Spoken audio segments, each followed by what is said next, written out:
Okay, everybody, we are actually live. Yes, my stream actually has a green light now. I am finally live after spending the last hour trying to figure out how to go online with this new setup I have. Anyways, I'm doing a little bit of a stress test. I'm running XSplit. I've changed the frames and the coding speed, so hopefully I don't have the dropping that I had before, because again, I know it was the software and not the computer. So let me know if I'm on the outside or if you cannot hear me, and then we'll go from there.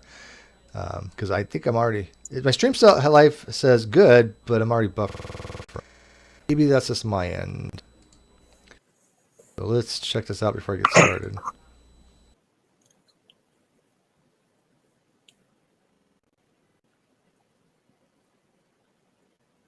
All right. 3 people are watching. So in the outside chat in the live feed, let me know if I am buffering, if it actually is working. What are you seeing? What are you hearing? Or you don't hear me at all? Okay, show on your YouTube. But I think it's still. Oh, no, it's live. Nope, it's buffering. Yep, like Steve. Is it buffering or can you hear? I can hear you via the YouTube. It is. I got the spin thing now because I just muted it. And we have the side chat. Live. Oh, see now. See. It's been, unfortunately. All right. I'm going to go back to the OBS. Well, let's see.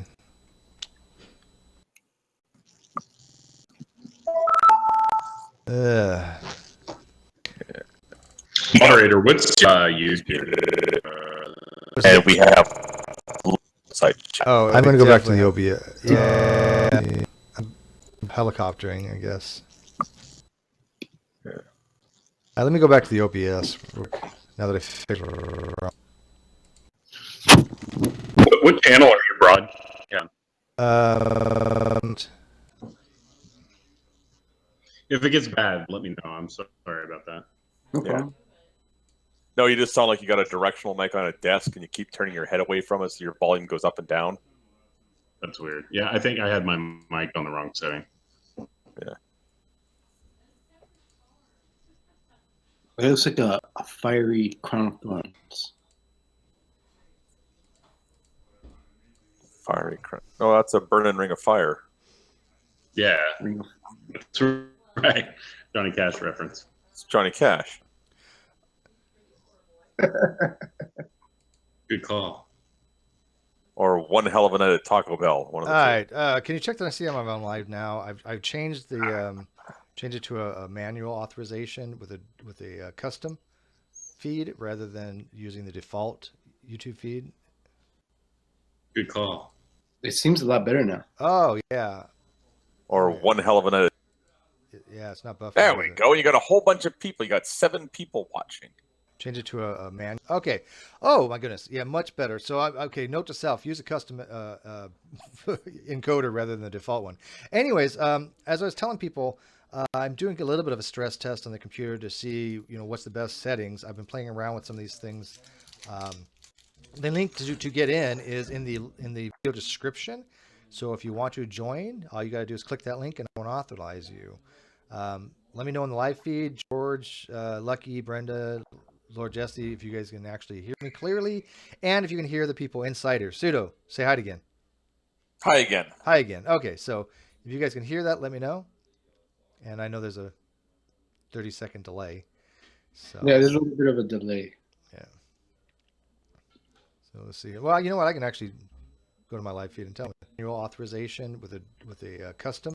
Oh, actually, it sounds wonderful on my end. So I'm not buffering at all. Okay, so thank you guys. Strike says all clear. Lucky. Okay, so if you want to come in, Strike and Lucky and Lord Jesse, like I said, all you do is go to the video description, link to join Hangout. And what I want to talk about is this group that I've been kind of running across, and they've been putting out some videos called Escaping Atheism. I had a hangout a while back with Christopher from Missing the Mark, who is a very pleasant theist that I had a nice conversation with. He also had some interactions with Escaping Theism, and he kind of implied that they were more of a radical group. I didn't know how much radical they were. Oh, the link's not working? Shoot. Let me Let me 1 sec. Well, it should work. How these people get in? I think it's because he actually changed your No, the link. settings on it. No, the link is fixed.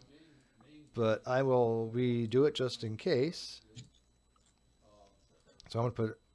Okay, so try now. Yeah, people are coming in, so I know the link works. But anyways, so I asked them, would they want to come on my channel to discuss some of the claims they were making? Because not everything they were saying was wrong. Some of the things they were saying correct. You guys know that I do accept that atheists have a burden of proof.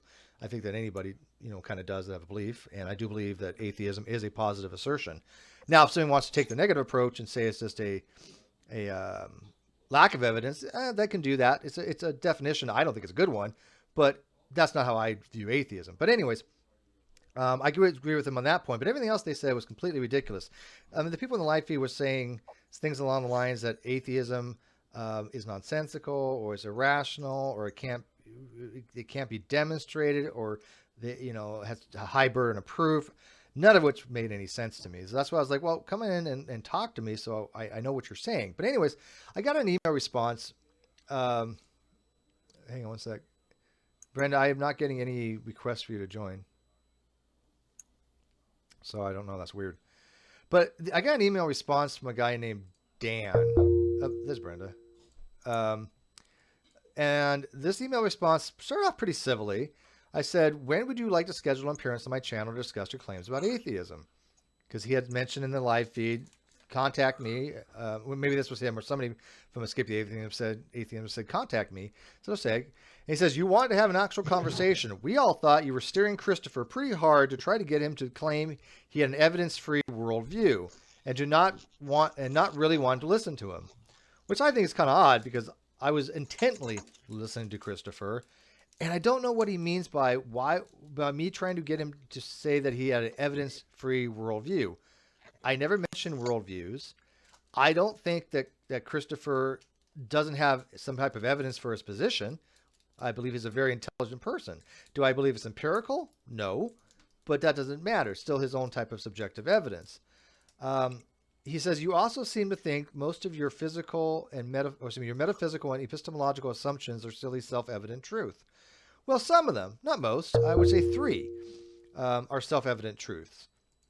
The 3 axioms I take that I've said numerous times is I think the universe is real. I think that we can observe the universe and gain knowledge to build an epistemological framework. And that because predictive modeling has more utility than non-predictive, it's a better way to go. Basically, those are brute facts. And a brute fact is an assumption. So I don't know what he means by that, but it's definitely not most of my positions. But anyways, he says, I have a lot of blunt things to say about the ideology and the community. You want to talk about them? We can. Okay, great. And I said, when do you want to? And then I happened to mention him that I was making a video debunking Flat Earther. And he lost his fucking mind. Oh, and then PZ Myers was coming in on hopefully tomorrow. PZ said he'd be available tomorrow. He lost his fucking mind. And he wrote me back, you're a creepy professional liar. Go away. Then he wrote me back, go away, you creepy cultist hanging out with despicable sex predators and professional con man, pseudoscientist scum like PZ Myers and your flat earth friends. This is what is denigrated to from having somebody I invited on my channel to have a conversation about theology. And this shows the level of debased, vile, vitriolic nonsense that they wanted to take it to, which made me lose all. What's that? Just to be clear, you're talking about Christopher or escaping atheism? No, escaping atheism. Right, Steve, Okay. just to address escaping atheism, I found that last comment to be rather insulting. We are not Steve's flat Earth friends. Yeah, I don't know how we got there. They don't come to the hangouts. Was he thinking that I was promoting flat Earth? I don't know where he would have got that idea from. Yeah, I don't think Christopher would ever say anything. No, Christopher's cool. I had a great talk with Christopher. Well, yes, I know that. I'm aware of that. I'm making it extra clear. Now, this was a guy named Dean that represents that organization, that group. Escaping Atheism. Yeah. So I lost all interest of having a conversation with him. Obviously, this guy's a nutter. Whenever you literally go from, okay, we're going to talk about this, to 5 sentences later, hanging out with despicable sex predators and professional con artists, I've really lost all respect for having a decent conversation, because this is a fanatic group, right? If you are measured by the people you associate with, like if I hang out with PZ Myers because he's going to be here tomorrow, how's that any different if I have Hugh Ross come in, who is a theist? Does that make me a theist? No. Well, see, let me ask you this: if you hang out with Hitler, never mind. Yeah, well, yeah, I mean, Godwin's law at work. he basically said, well, if you're having PZ Myers and you're lying because you're obviously an atheist kind of thing. And I was like, how does it, by PZ Myers coming on my channel, make me an atheist, right? Because he says, yeah, friends like Snail Slime, like PZ Myers, lying and saying you're not an atheist. Lying and saying atheists have no burden of proof. Lying and saying theists have to prove something about you. I have never once said theists have to prove anything to me. Okay? Never once has ever been uttered from my lips, because I don't believe in scientific proof. It doesn't exist. And I've never said that atheists have no burden of proof. Matter of fact, I have dozens of videos saying atheists have a burden of proof. Atheists need to realize this, because it makes them look kind of foolish when they say they don't. And how is it I am lying and saying I'm not an atheist by somebody who happens to be an atheist that comes in here? I mean, does this guy sound like a rational person to you? Well, everything that I just heard hasn't sounded rational. He had a dust up with TMM a while back, about a week ago or so. The same guy, Dean, or because there are various. I think it was I'm wrong. I think it was deflating atheism. Oh. Deflating atheism, escaping and escaping atheism sometimes have hangouts together. Huh. Okay, well, I mean, they definitely have some issues, and instead of like having conversation with people to actually suss out the problems, especially in their argumentation. I've watched some of their videos. Their argumentation is wretched. Yeah, it's really bad. But, hey, folks, I don't want to. Maybe you could also unpack that too, because I'm completely unfamiliar with it. And when you put out the live stream link, it was posed as a question: has anybody heard of it? Yeah. So it might be useful to parse out those arguments. Well, let me ask Lord Jesse: do you know this group, or are you a member of that group, or you represent that group, or do you know anybody in it? No, folks. I was here to spread maltheism. What kind of theism? Maltheism? Yeah, we think that God is cruel. He's evil. Oh, maltheism. Oh, that's kind of like a mesotheist.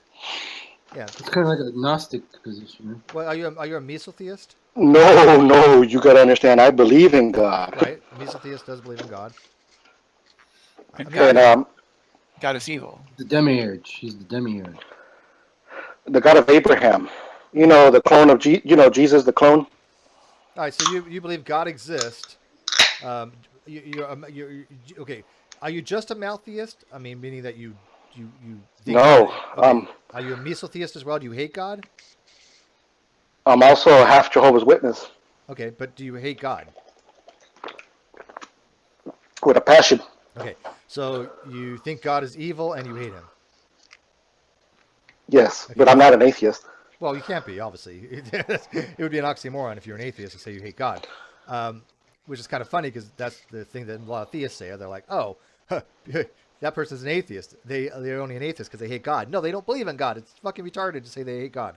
They hate the concept, possibly, right? That's an anti-theist. But atheism is you don't believe in a God. So anyways, I don't believe in the underworld or hell. Okay. I don't think anybody in here does, actually, but. Oh, I suppose some people do still. Not in here, though. I'm sitting in the room right now. Oh no, definitely not. Because I mean, I don't believe in a little hell, so I don't read that. Or you could say, I mean, you believe in hell, and we're living it right now. Well, there's a name for there that. You go. That's my belief. Yeah, Satan is ruling right now. Yeah, there's definitely a name for that as well. Okay. Yeah. It's called metaphors. That wouldn't be would that be mesotheism? What would that be? Well, maltheism is thinking that God is evil. Mesotheist is that a person who hates God. Right? So. Some sort of like preterist maltheism, it sounds. He's gone. I was going to ask him if he was a preterist too, but oh well. Yeah, that was kind of interesting, I guess. Not sure the Yeah. whole I think point that of it, was but more ironic than a serious view of his. You think? no clue. It's so hard to tell. Yeah, It's that's so hard to tell that's these. the, yeah, I know that's the problem. You just got to take a step back and go, is this person for real or not? By the way, I wanted to say, I did see your interview with Christopher from Missing the Mark, and I thought that was excellent. Thank you. I I thought it really went really did. well too. I enjoyed it. To be I honest thought it with went really well. I thought it was a little bit rambling, but other than that, I mean, I thought it went well, and he came off quite well in that. you. Yeah, that's the first Although time I I ever don't talked want to to, him. I don't want to detract you from the topic of your No, hangout no, right no. now. That's the first time I ever talked to him, and I had communicated with him via email. But he just seemed like a very cool person. I liked his videos. Yeah. I agreed with him on a lot of things, and I thought, you know what?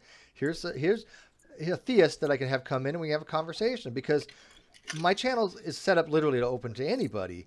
And it's funny is you can have somebody who's like Chris and have an actual dialogue with him who's a theist, or even he's not the only one. I mean, Max, hangs out. Fiona, Jay, any of them can have a really good conversation on theism.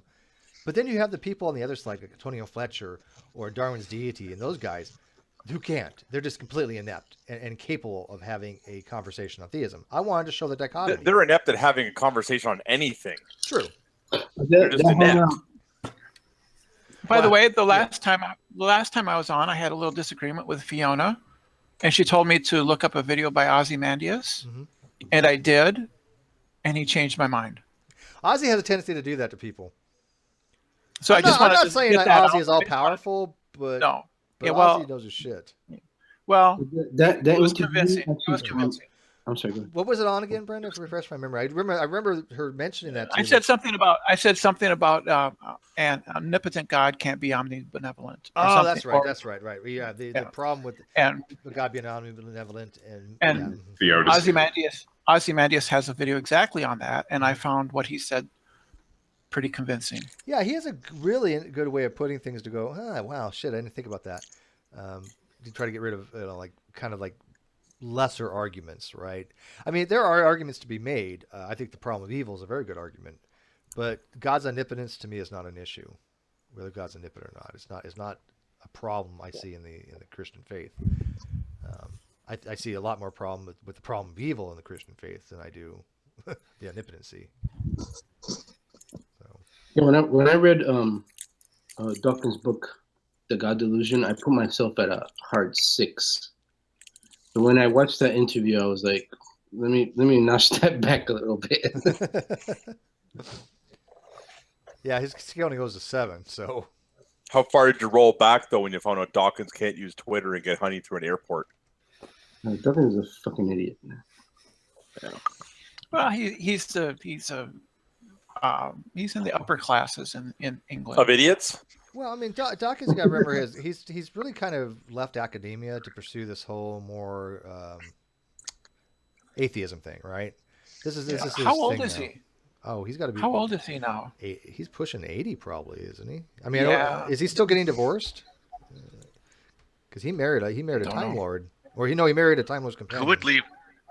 Who would leave academia to pursue atheism? I don't. Someone No. who was Okay, wait. I'll answer that.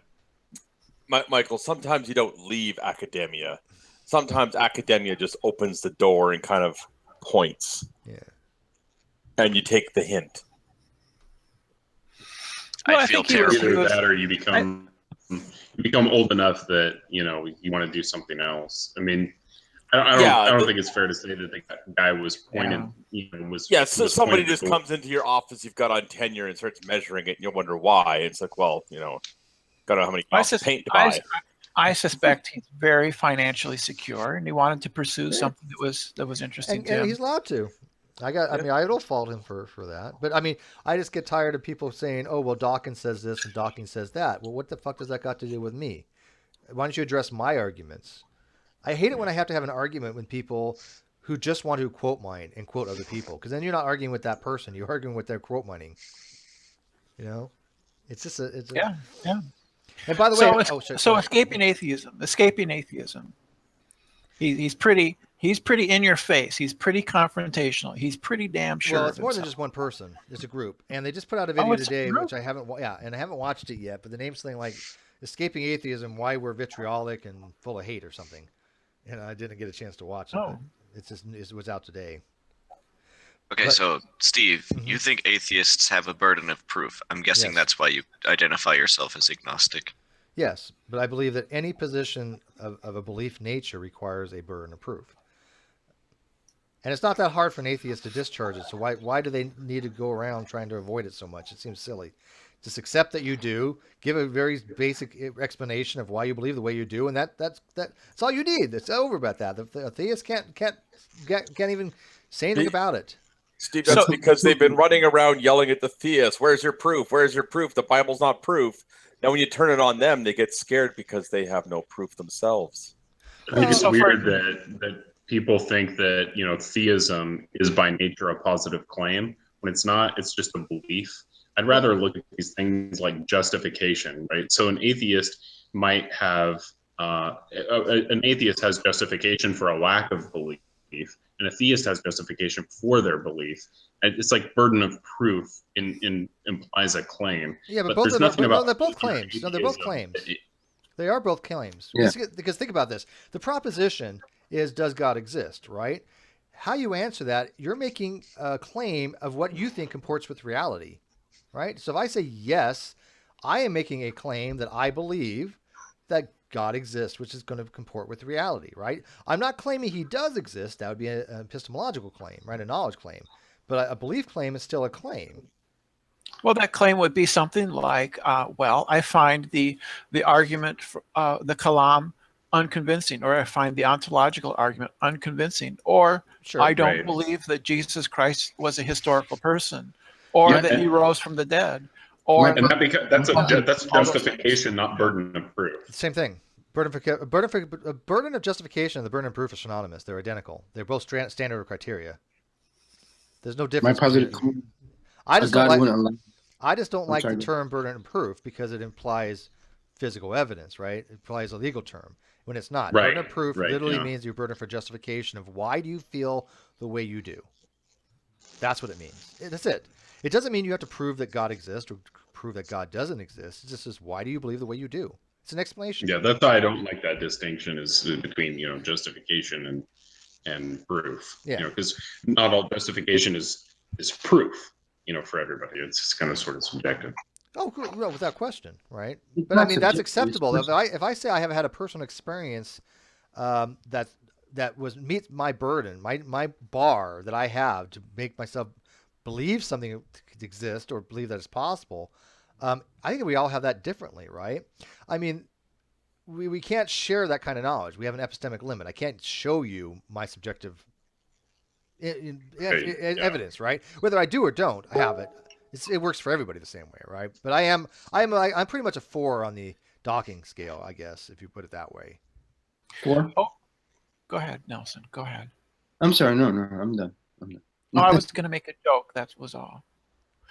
Either God can justify the laws of logic, or he does not justify the laws of logic. I was going to make a reference. Never mind. That's if you a have to Matt Slick explain it, thing. it's not Yeah, funny. That's a Matt It's- Slick I thing. got it. I have to work on the presentation a little bit. We all know Matt Slick's problem was that he put it as a false dichotomy. Yeah. Because either there could be other things that explain the laws of logic, or nothing explains it. But again, and that's fine. If somebody doesn't want to accept, there's something called the principle of sufficient reason. Principle of sufficient reason. You don't have to accept it, but the principle of if you don't accept the principle of sufficient reason, you can say, well, you know what? There is no explanation for the laws of logic. And Matt Slick basically just made it out to be whether it's either Christian God does or Christian God doesn't, kind of thing. So if you put out a request to Escaping Atheism to come in, I did, yeah. or anybody from them, Yeah, Okay. that's what I said. He said he would, and then I told him I just been busy with a video I'm making against Orphan Red and her flat Earth bullshit, and I have PZ Myers coming in Sunday, and he lost his shit. Oh well, you're just hanging out with the flat earthers and pedophiles. Well, what the fuck? How did you get that out of anything that I said? Since when did PZ Myers become a flat earther? Oh, You know, Pete Myers is really good at debate. oh yeah. He will freaking pretzel. Yeah. Yeah, no, he says he's free tomorrow. We're going to try to get him in to discuss Tompkins' latest work, I guess you can say. Because, I mean, Tompkins made some of the same errors he made before, made some new ones, and he just hasn't learned from his mistakes. So I don't get it. Have you heard of, speaking of flat earthers, have you heard of Beyond the Imaginary Curve? Yes. I think it's Dell. I've tried interacting. I got on his Hangouts a couple of times, and I didn't get very far. Yeah, him and Dave from down deeper in the rabbit hole. Yeah, their shtick, it's actually a kind of a postmodernist kind of position they're taking. They're saying that, well, we don't know anything. We don't know if the Earth is flat or not. We don't know. We just can't know. We can't figure this out. Yeah, it's epistemic annihilation is what it is. What it is because they don't know. They think that nobody else can either. Seriously. Well, they shut me down pretty quick when I argued with them. And then magnets, how do they work? And then Betty Betty von Velsen or something like that, she was saying that to her, flat Earth is the default position. I'm like, how the fuck is the default position flat? Where in nature do you find this flatness? You know, where that would be the default position. What is the most gravitationally sound structure in like the universe, right? What would be the something that's actually the most reasonable formation for something to form would be a sphere. It's the most energy conservant. Do you know what is the justification? Sorry, go ahead. No.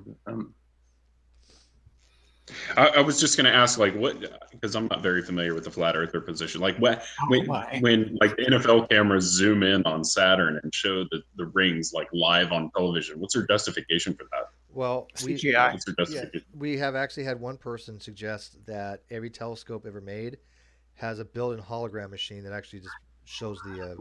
Conspiracy. Oh, yeah. That's where Galileo invented the hologram machine. Well, it was a low res for Galileo. They didn't need high tech. You know, they didn't have HDMI and shit like that. Yeah.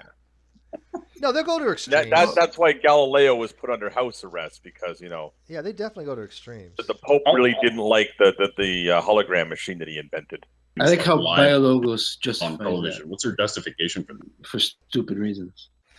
Well, the last one that I was listening to, they were trying to drag up Goethe's theory of colors. Yeah. Remember, Goethe was really upset. He was really opposed to, because he was a contemporary with Newton, and really upset with Newton's theory of color and of light. And so Goethe had a theory of color that was he accurately describes the perceptions of color, but he has a theory for why it is that basically turned out not to be correct.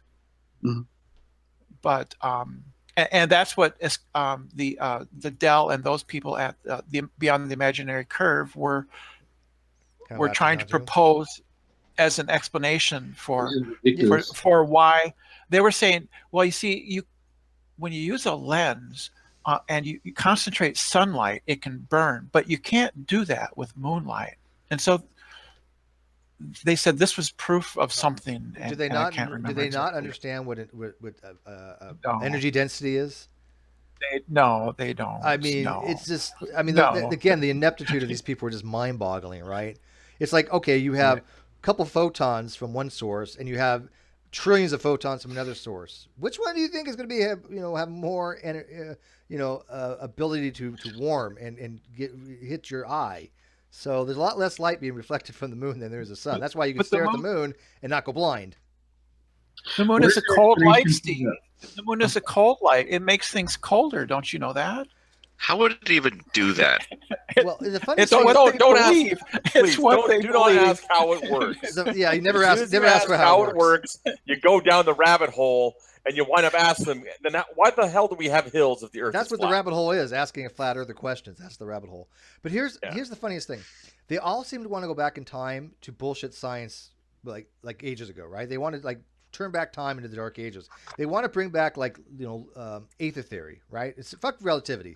Oh We yeah. don't need relativity. Let's bring Oh back yeah. aether. It's absurd. They don't seem to realize that science has made The progress. virus and the bacteria. Let's go back to miasma. Yeah, it's just Miasma. it's just what's it's not even germ theory. It's just basically it's thetans. Yeah. It's body thetans from aliens. During an eclipse, you can see the curve of the Earth, shadow on the moon. What they say, they mentioned that in a recent hangout. They said that you can't prove that that's the Earth's shadow. We don't know what it actually is. We just don't know. Yeah, their epistemic annihilation is just absurd. Just because they don't know doesn't mean that we don't know. Well, guess who I had to engage with for about 2 hours a day, Brenda? No. Who? Von Helton himself. Oh my God! What a treat that was. What? 2 hours? 2 hours. Steve, did you have to go to the DMV again? No, I actually went to Flat Earth discussions and Von Helton. Okay. And he actually gave me a little really? I thought maybe you were at Wait, the he DMV actually and gave Von me a- Helton happened to be there. He actually gave me a little bit of an apology. Because he came in guns a-blazing, accusing me of shit, and I laid down to him very clearly that everything he just said was complete bullshit, explaining him why. And I think he kind of realized that my channel isn't as bad as he makes it out to be. He makes it out that we're all sitting in here 24 hours a day talking about Von Helton. And I don't think this is the first. This is the first day that his name has been mentioned in my hangout in probably 6 months. Okay, I'm just except for gonna maybe obviously doing the dumb fuck of the year. So 3 months. If Von Helton is listening or watching this, Steve's hangout does not talk about you 24 hours a day. That's a different hangout, not this one. We're not supposed to talk about him on air. Just all the time behind the scenes. Shh. But he is so way out there. He actually believes he came from the arm of Saturn, not Orion. There was an Earth located in another arm of the galaxy. That's the Earth he came from, and then the Mandela effect put him here. Yeah. Oh Jesus. Yeah, he's just not quite there, right? And then when you stump him on the science, he just immediately goes around and tries to change topics to something else he doesn't know anything about. Hey Steve, I don't think anybody ever asked you this. Go for it. I'm not gay. You're not a Mormon, right? I'm an ex-Mormon. God damn it, you're not gay? No. I'm leaving. Nope, I can be accused of a lot of things, but that's not one of them. I mean, nothing. I mean, I think it'd be fine if I was, because it would open up a whole new realm for me. But no, I've just never been attracted to men. Yeah, maybe you could get a date. Yeah, Well, I got. There are some guys who was like, oh shit, good-looking guy, but yeah, just not interested. You're ex-Mormon. Yes. So what's your position nowadays? I'm an agnostic. Well, apatheist, right? Yeah. Well, see, here's the thing. A lot of people don't understand this. So again, I'll clarify it for the billionth time. When I say I'm an apatheist, that means when I'm online, I don't really give a shit about God's existence or not. I only care about who's making the better argument, right? I mean, I have seen theists make very brilliant arguments, and I've seen the vast majority of theists in our community, at least, make some of the dumbest arguments imaginable. And I've also seen some atheists make some very bad arguments. But the only difference I've noticed is that the atheists, when they make a bad argument, will usually go around and try to correct it so they don't make that same mistake before. Brenda's done that. JD's done that. There are some militant ones that won't, like Down Corner and I Am Outbound. But for the most part, I've noticed with atheists, when they have a bad argument, they go, fuck, that was a bad argument. And they learn from it. Theists don't do that. Right. Are you willing to talk about your political affiliation? I am more of a libertarian nowadays with a fiscal conservative bent. And no, I didn't. And off kilter asked it. I used to wear the Mormon undergarments. No, I never went through temple. But yeah, I'm more of a libertarian. I do believe that people should have less government in their lives. I believe people should have the right to basically do what they want as long as it doesn't harm anybody. I believe in legalization for marijuana, even though I don't smoke it. I'm for legalization of abortion, except for the late-term partial birth, unless it's medical emergency, because there's just no reason for it. I don't find there to be a reason for it. I am basically a non-taxing fiscal conservative Republican with somewhat social lean, right? I mean, Are you a taxation is theft kind of libertarian though? No, Like not at all all. taxation is theft? No. Okay. I mean, we have to be taxed, and by definition, some of that tax goes into social programs. I mean, So you don't get along roads. with other libertarians, do you? No, but see, libertarians are a big group. Libertarians are probably most Right. diverse, right? When people say libertarian, Yeah. it doesn't really tell you much. That's exactly right, man. Yeah. Because everything you said, I wouldn't find a lot to disagree with, even though I've never described myself as a libertarian. Yeah. Well, it's Right, a really, yeah. really big tent. But I mean, if you say like, okay, if I say I'm a Massachusetts Democrat, you basically know that you're basically a person dealing with somebody probably from older money that has very, very libertarian ideas about social welfare and reform and things like that. With libertarians, you have no idea what the fuck they believe unless they tell you. Right. And it's always the ones on the fringe that are making the loudest noises, right? Like the blind people should get driver's license, or all taxation is theft. Yeah, that's this radical nonsense. Hardcore minarchists and shit. And it's really hard to identify as a libertarian, even though you agree with maybe 80% of their policies. It's really hard to get on board with that when the fringe are making the loudest noises. Isn't that the case with any group, though?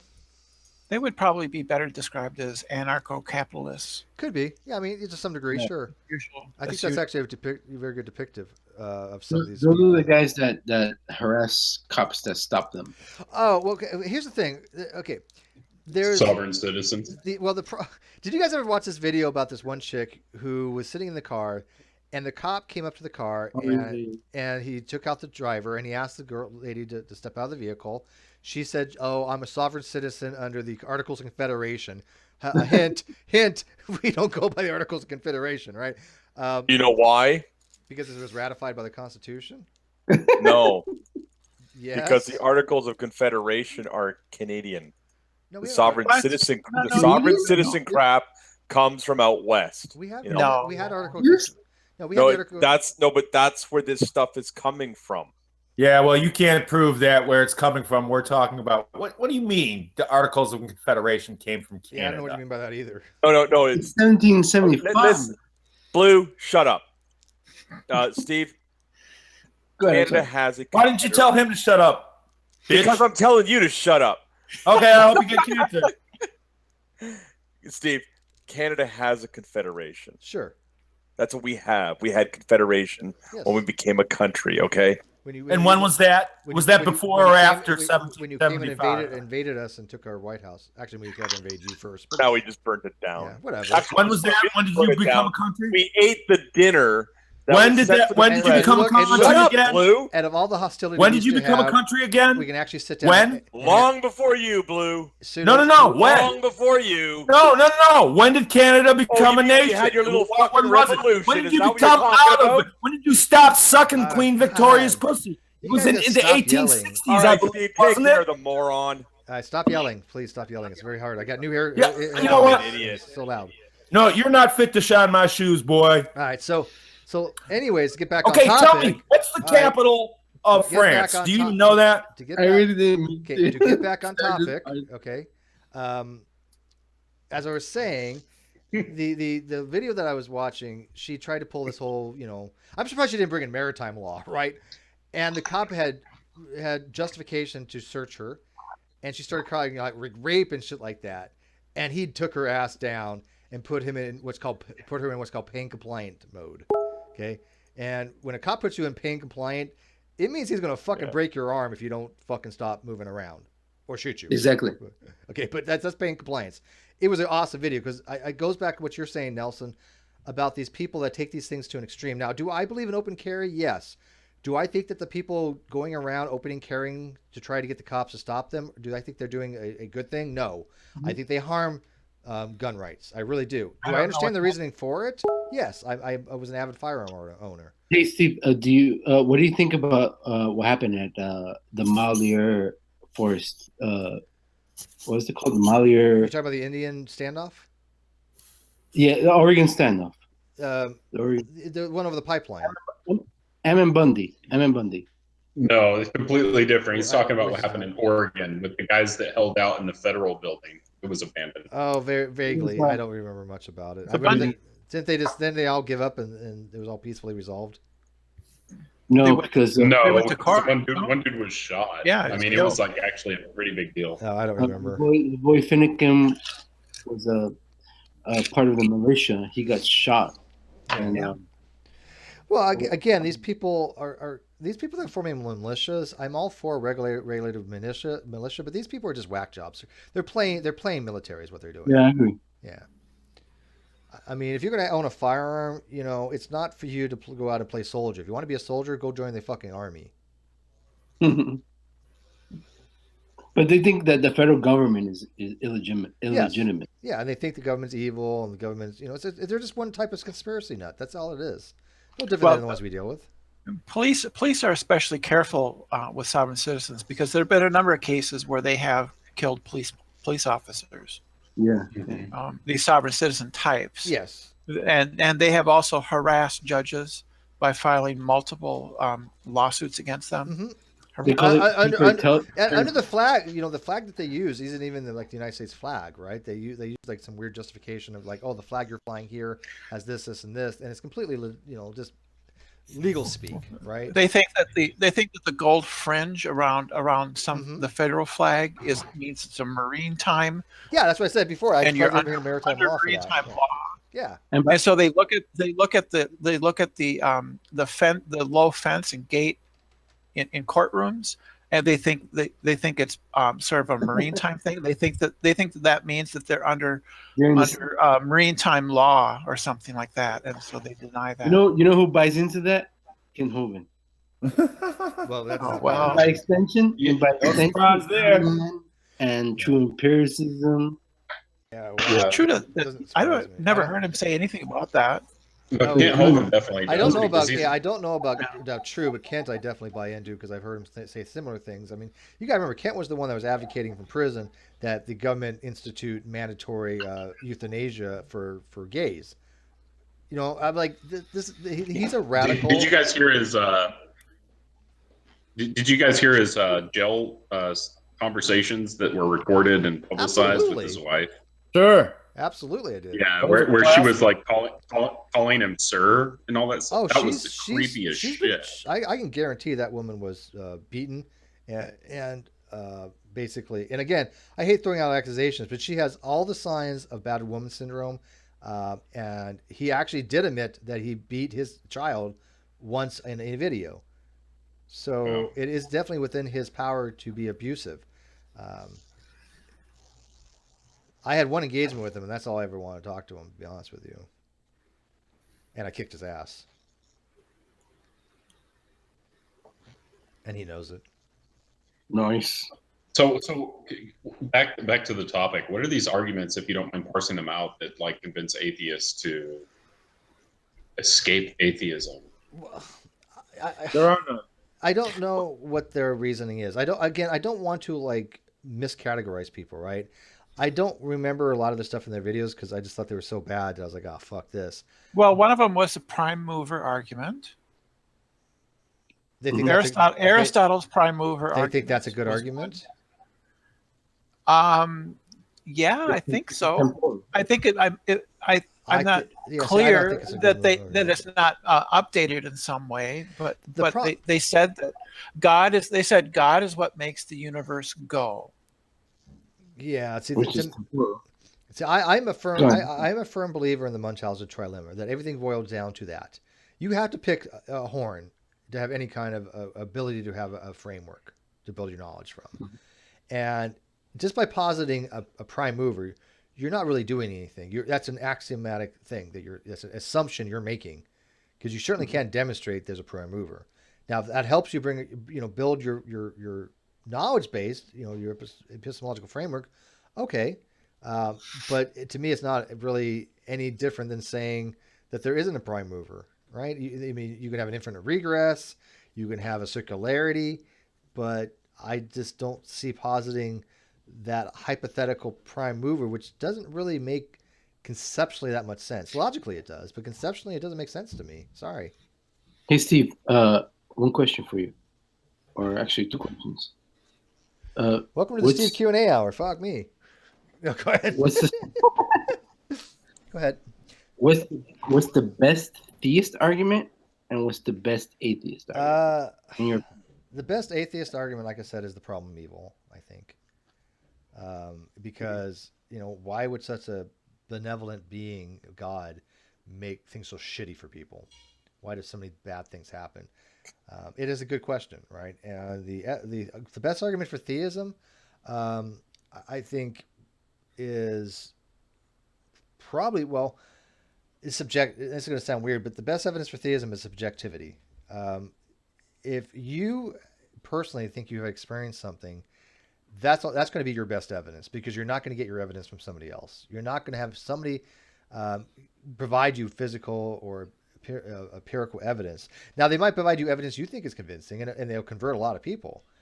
But so the argument from personal experience. Argument from personal experience. I think that's the strongest argument for theism. And you know what? A lot of theists I know personally agree with that. So because you've experienced things, right? Right. I've experienced things that I thought was the Holy Ghost, and to this day I still don't know what it was. Right? That's why I became Mormon.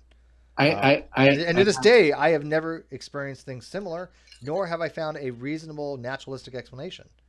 So I have the same. I'm in the same situation. With what church? I was Assembly of God. Assembly of God. Mm-hmm. See, I actually believe this. Again, you can have beliefs on contingencies, right?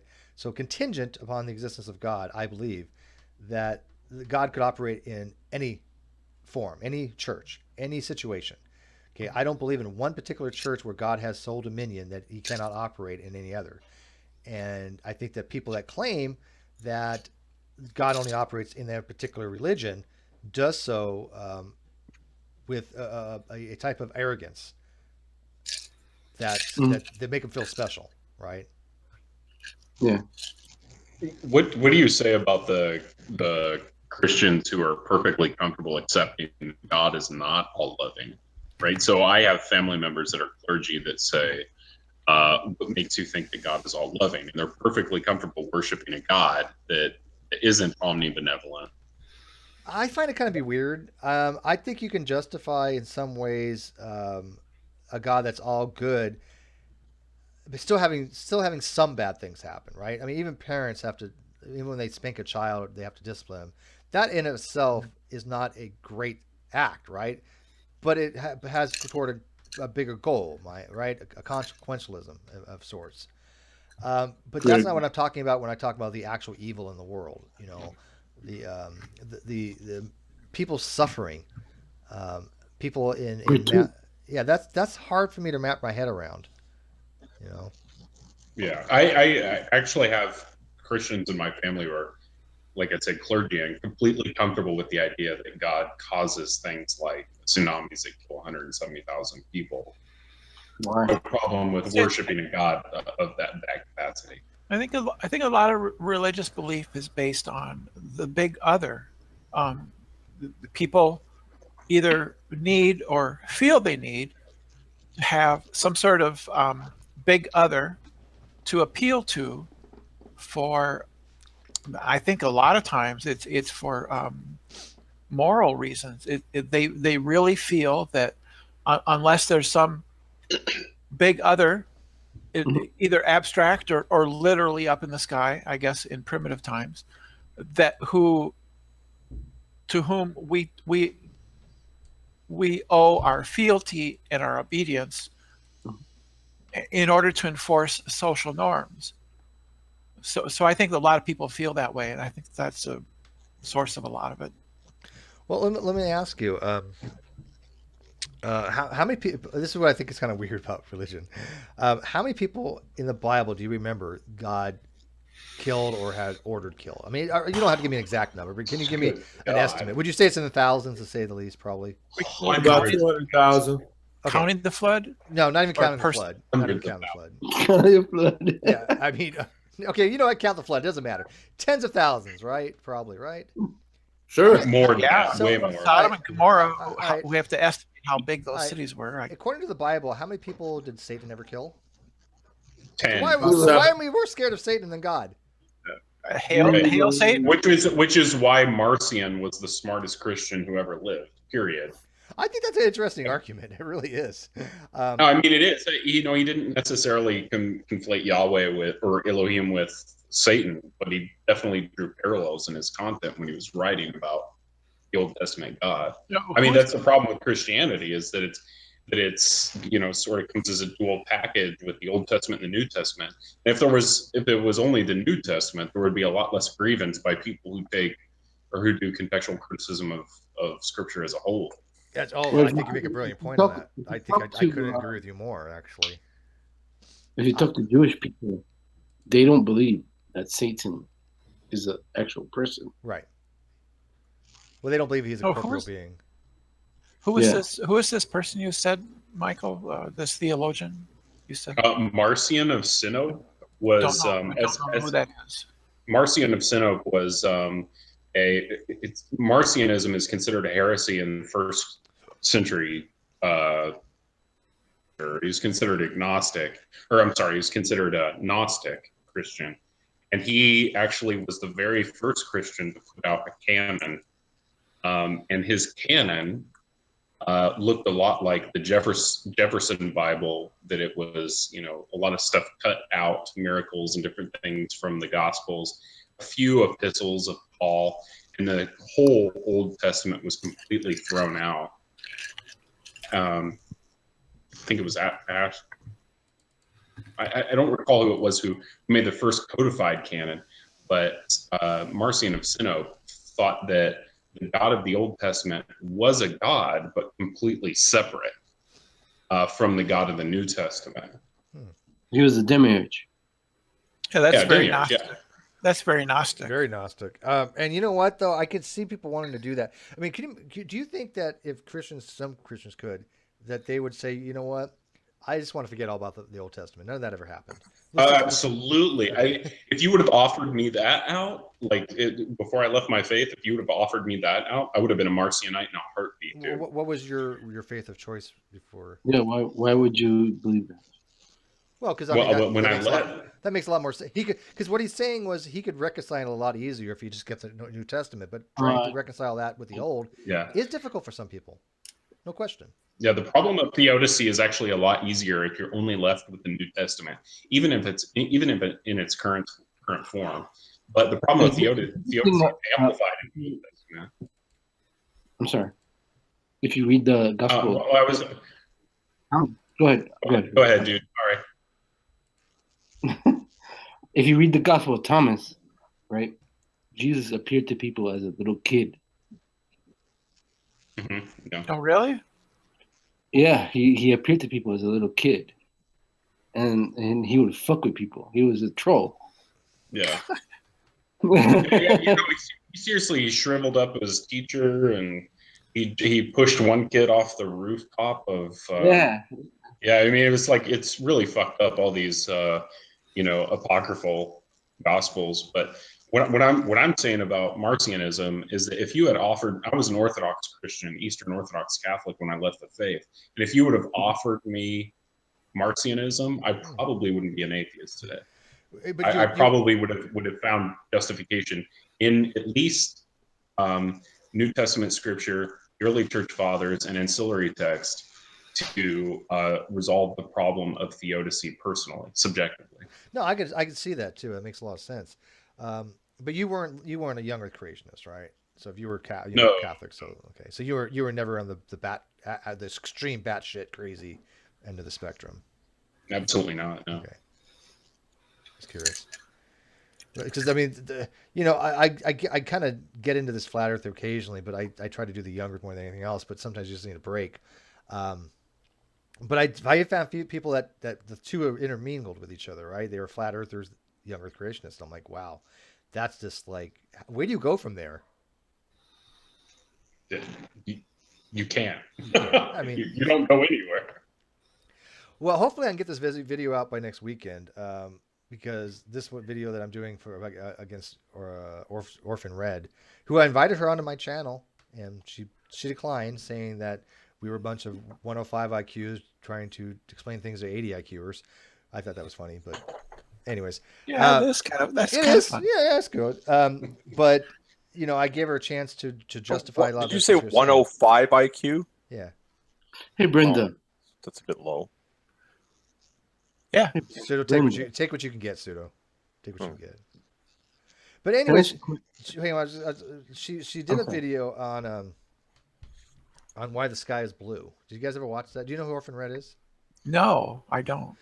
Orphan Red, just the way it sounds, right? 2 words. Go watch some of her stuff. She is your typical flat earther nut job, and she tries to speak the scientific lingo like Drew does, and butchers it to no end. It's just bad. She tries to make it's okay. The video I'm doing is her actually saying that the reason why the sky is blue is because light comes in and then nitrogen starts fluorescing, which is just mind-bogglingly stupid on so many different levels. Because she had read. See, I think. Go ahead. I think early people just looked at the ocean, said it's blue, and then they looked at the sky. Well, that's blue, so there must be water up there somehow. No, that's true. That's the whole theory. I think that's how. Yeah. That's probably how. I think that actually is recorded in some places. That's what happened. So yeah, I completely accept that, Brenda. Sure. But she's not even. Bible describes it. Yeah, she's not even saying that. She's saying that light is coming in, and then nitrogen is undergoing fluorescence and producing a blue light. But she doesn't understand the fundamental scientific problem with that, because Steve, who's playing the guitar? Nelson. Don't Sorry, do that. It wasn't muted. My bad. Okay, just don't. You can play the guitar, just mute yourself. Yeah, my bad. The background music I was like muted. that, My bad. Sorry. Yeah, it can get you flagged. Yeah, it's really? Yeah. Yes. It can. No. No, swear to God, it's happened. Brenda, it has happened. It's happened. No. It has happened. It has happened. What happens is, and I've been flagged for this, not for audio, but for video. But what happens is there's a crawler algorithm program, and it is made to detect specific patterns, whether it be in the video or the audio. And if it recognizes a match to the notes of something else, it'll flag it. Yeah. People have been flagged for having a radio playing in the background. I got flagged within a second of something on my feed because of that algorithm. Now, again, it wasn't to the point where it was a strike against my channel. There's different types of flags.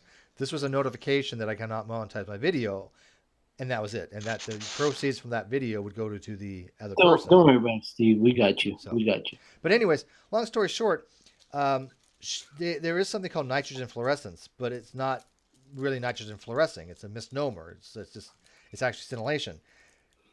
But they don't understand these differences, and she's trying to explain how like a fluorescent light bulb work, and I'm like listening to this video going, holy shit, this woman has no idea in the world what the hell she's talking about. Steve, guess who we have in the outside chat? I saw. We have a guest, a very special person, Mr. Intelligent Design. Oh my! Welcome, sir. Welcome. Invite him in. Yeah. Okay. By the way, the link to get in cannot be posted in the live chat. I don't know why, but for the hangout that we do for the moderator, it doesn't allow it to be put in. Even I can't put it in, so it's weird. But the link is in the video description. So all you gotta do is click. Hey, Brenda, I do have a question for you, if you don't mind. No, I don't mind. What do you think about God? I don't think he exists. Instantiating Jesus.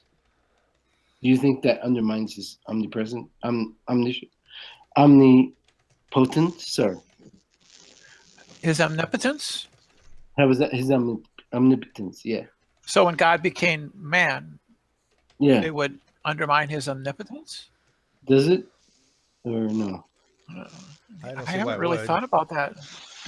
Well, you don't even need God the Father and the monarch to become fully man in order to undermine his omnipotence. I mean, the Bible explicitly states that he had an aversion to iron chariots. Yeah, his omnipotence is refuted right out of the Old Testament. If you really want, I hadn't really thought about. Go ahead. Hadn't thought about it, to be honest. Not thought about Brandon, it. If you really want a good argument to use, and you can parse it out because it's not an easy straightforward thing, but because he's really smart. But go watch Bert Pohl's videos, and go watch Bert Pohl's video on the necessity and contingency of Jesus and God's existence. It is fascinating. I probably have so seen good. that, but I probably also did not fully understand. It's not an easy walkthrough of Bert's argument, but when you sit down and go, fuck, he's making sense here. If everything God does is because God is the way he is, and he can do no other, right? Because he's maximally great. So everything he does is out of necessity for him to be God, which means that he really has no ability to really do anything, because everything's predetermined, because it's the maximum amount of greatness you can get from being. So the concept of Jesus had to happen because there's already something in the plan, and God's plan has to come to fruition because he always going to have the best of all such situations. And if Jesus things were contingent upon Jesus not being able to be the Messiah, like changing his mind, that would somehow invalidate God's omnipotence and his sovereignty. It was a really, really great argument. I'm not doing it justice. Yeah, it's exactly like Jack's argument, or not exactly, but it's similar to Jack's argument where he says that God only has dispositional states because God's infallible, and being fallible or being able to make a mistake is constitutive to like having volition. So yes. God has no free will, right? So he only has dispositional states. Therefore, everything that has happened necessarily. That's Bert's argument. Yeah, that's exactly brilliant. Yeah, was that Jack Ingstrom's argument? Yeah. It's a much simpler version. I think Jack gets to it much easier than Bert does. Bert's unpacked version of that argument is really brilliant and original. Brilliant. I love brilliant. It. But the thing I find amazing is that the reason God supposedly did the flood because he thought he made a mistake. Yeah. Right. So I can't reconcile some of this stuff, right? It's just I believe God, I believe there's a version of God that can exist. That's why I'm not an atheist, right?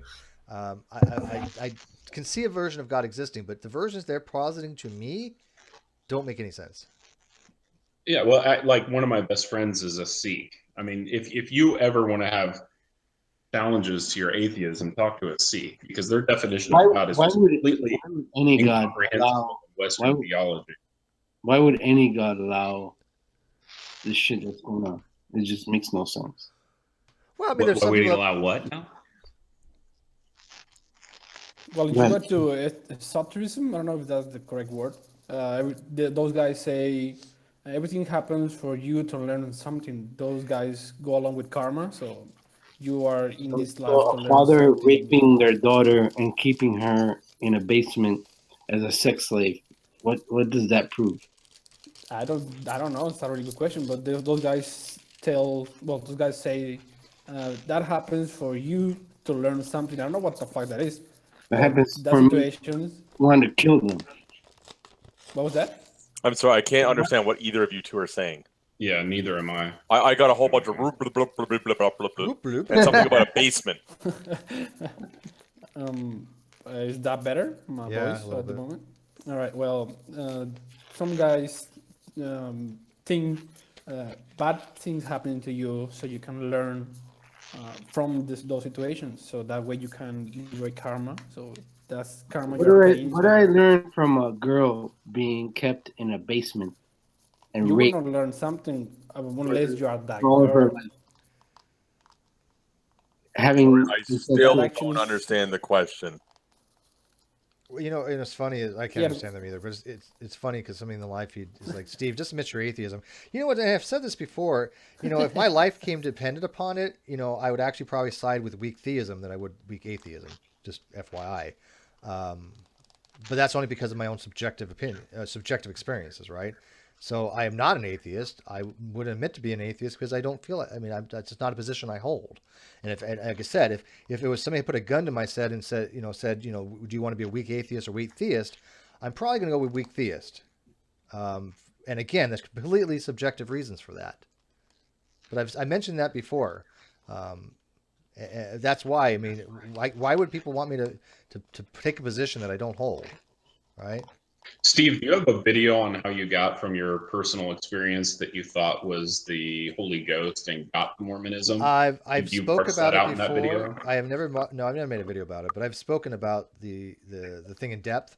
As a matter of fact, Right. It was when I was 17, and that person's house I was at actually. I just got reacquainted with them like 2 years ago. She was actually an ex-girlfriend of mine in high school. But I never brought it up to her. We haven't spoke about anything religious in the last 2 years since we connected. But I might ask her about it. But Did you feel burning in your bosom? Yeah. You felt it. I felt it too. Yeah. I mean, really. I mean, Steve, were you eating lots of tacos before this happened? No, it's nothing like heartburn. Okay. No, it was. I mean, the experience I had, and I don't mind talking about it, was. Go ahead. I mean, do you guys want to hear this? Because this is not a short story. Yeah, Okay. please. I had a lot of friends who were Mormon, and I grew up around a lot of Mormon friends, and I didn't really know anything about it. I went to the church every so often because I liked some of the girls, right? Even as a kid, and I went to the Boy Scouts, which was heavily involved in the church. But I knew nothing about it. I didn't even care to know anything about it, right? I just didn't really think about it too much. I would ask some of the questions about, well, what about, the ark and the flood? But I didn't know enough about the topic to really understand that the flood was completely impossible, and that obviously biodiversity couldn't come from the ark. And Mormons agree with that. They don't believe in that. So, but anyways, I was actually taking the missionary lessons, right, to see more about the church. And I was over at my ex-girlfriend's house. Her name was Catherine, and her mom was experiencing headaches. And if you know anything about the church, missionaries and the elders carry a little vial of consecrated holy oil, right? It's olive oil. And as they said, do you mind praying with us when we give her a blessing? Try to give her headaches. And of course, me being the cordial person I am, I'm like, sure, whatever. I don't mind praying. So they anointed her head with oil, and they started going to prayer. Immediately, when they said her name, or they started getting into the prayer, I was sitting on the couch, and I literally felt like my entire body was lifted a foot in the air. And this light was so bright in my eyes.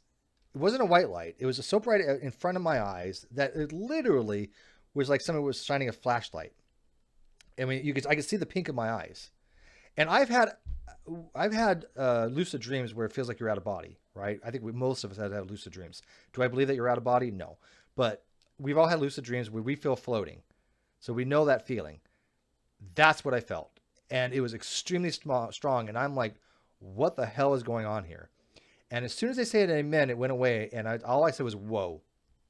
And they kind of looked at me all weird. And I was just really quiet. I would not even ask them about it until in the car ride when they were driving me home. And they're like, yeah, that's what the Holy Ghost feels like. Now, granted, I at that time, there was a reasonable explanation based upon what had happened, right? Because I mean, just take the missionary lessons, and it says, as you know, in the Book of Mormon, if any of you want wisdom, pray about the Book of Mormon, and you'll feel it. God is not a God of confusion. Yeah. So the explanation was a reasonable one to me at the time. And now 30 some odd years later, I have no explanation of what it was. And that wasn't the only instance. Okay. That's not an isolated instance. I've had other weirder instances as well, just even with the missionaries, that I can't explain. I had a friend that supposedly got possessed or obsessed with a spirit from where he plays a Ouija board. It was really freaky. Now, do I think that it was? I don't think so, but it still was something that I have a very difficult time rationalizing to this day. I'm with you, bro. I'm with you. I had this exact same experience. So as well as I do, when we talk about subjective experiences, that's the only thing I can go by, because I'm sure the hell not going to believe somebody outright when they tell me this kind of story. I don't think they're lying, right? If you tell me that you've seen what you think is a spirit, or you've experienced something, the last thing that I would do is say you're lying. I'm a skeptic, right? I would say, okay, let's come up with plausible explanations. I could not come up with a plausible explanation of what happened to me. In more than one occasion, dozens of times I've had weird things happen that I cannot come up with plausible explanations. So, but I know that it might be psychosomatic. It's never happened since. it was that one time isolated. Power suggestion. No, because I've never experienced anything like that prior to or afterwards, and it wasn't even about me. It was just them. Hey, do you mind us praying while we give her a blessing? And I was just sitting there going, okay, whatever. I prayed for Thanksgiving before, and it's just I've had prayers. Didn't think anything of it any different. But then I had that overwhelming raising out of my body, and I've seen the same things in the African tribes when they go into this trance. Mm-hmm. I can't explain it, but I've seen similarities. Yeah, well, no, and okay. Here's the thing, Nelson. Whatever happened to me, I know something occurred. There's no question about it. I had a sensation. I had an experience. That's not even questionable to me. Other people can not believe me. That's fine. But I know I had an experience. But it goes back to like the whole lucid dreaming thing, right? When I have a lucid dream, it's an experience that I know exists. Do I believe it's an out-of-body experience? No. Right? It's not astral projection, because some people like to call it astral projection. No. I believe it's all in your mind. But the experience that we have are similar. I mean, even PZ, I asked PZ the same question. I mean, I asked, weeks, a month ago, it's like, did you ever have out-of-body experiences? He's like, yeah, but they don't really that interested about. He's not that interested in them. I find them fascinating. So the experience we have is similar. Most of us have had them. But how we infer from that's our own subjectiveness. What's that? Yeah, I agree with you. I to this day, I have no explanation for what happened to me. And I would like to know what happened to me.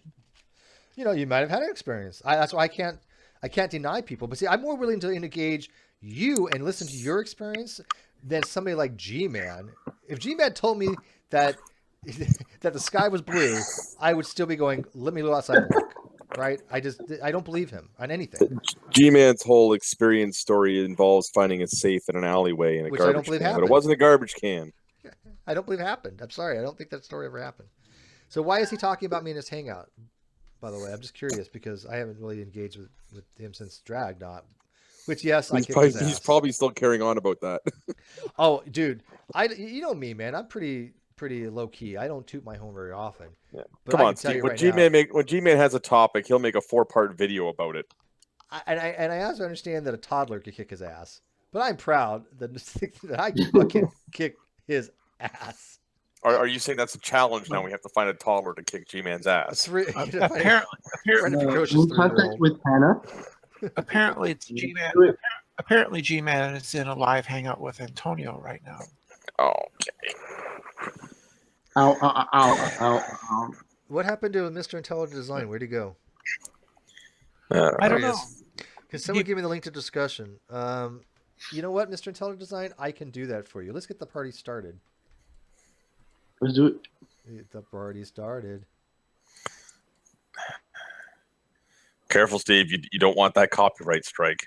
There's no way they can get the vocals out of what I just said. Where's that Sarah character? She's so funny. She's not here. Mr. Intelligent Design, I sent you the link to your Prostrato account. Or he can just click on the link in the description. Yeah, that's too complicated. There he is. Okay. All right, look what we got here. Can I go get a beer? Can I get a beer? This is like. Go get your beer, bro. Awesome. I'm gonna go get my beer. Actually, it's not mine. But my roommate said, "Hey, have a beer." I'm like, "Oh, okay." So hang on one second. I'm gonna enjoy this. This is entertainment hour. Oh. First of all, I'd like to apologize.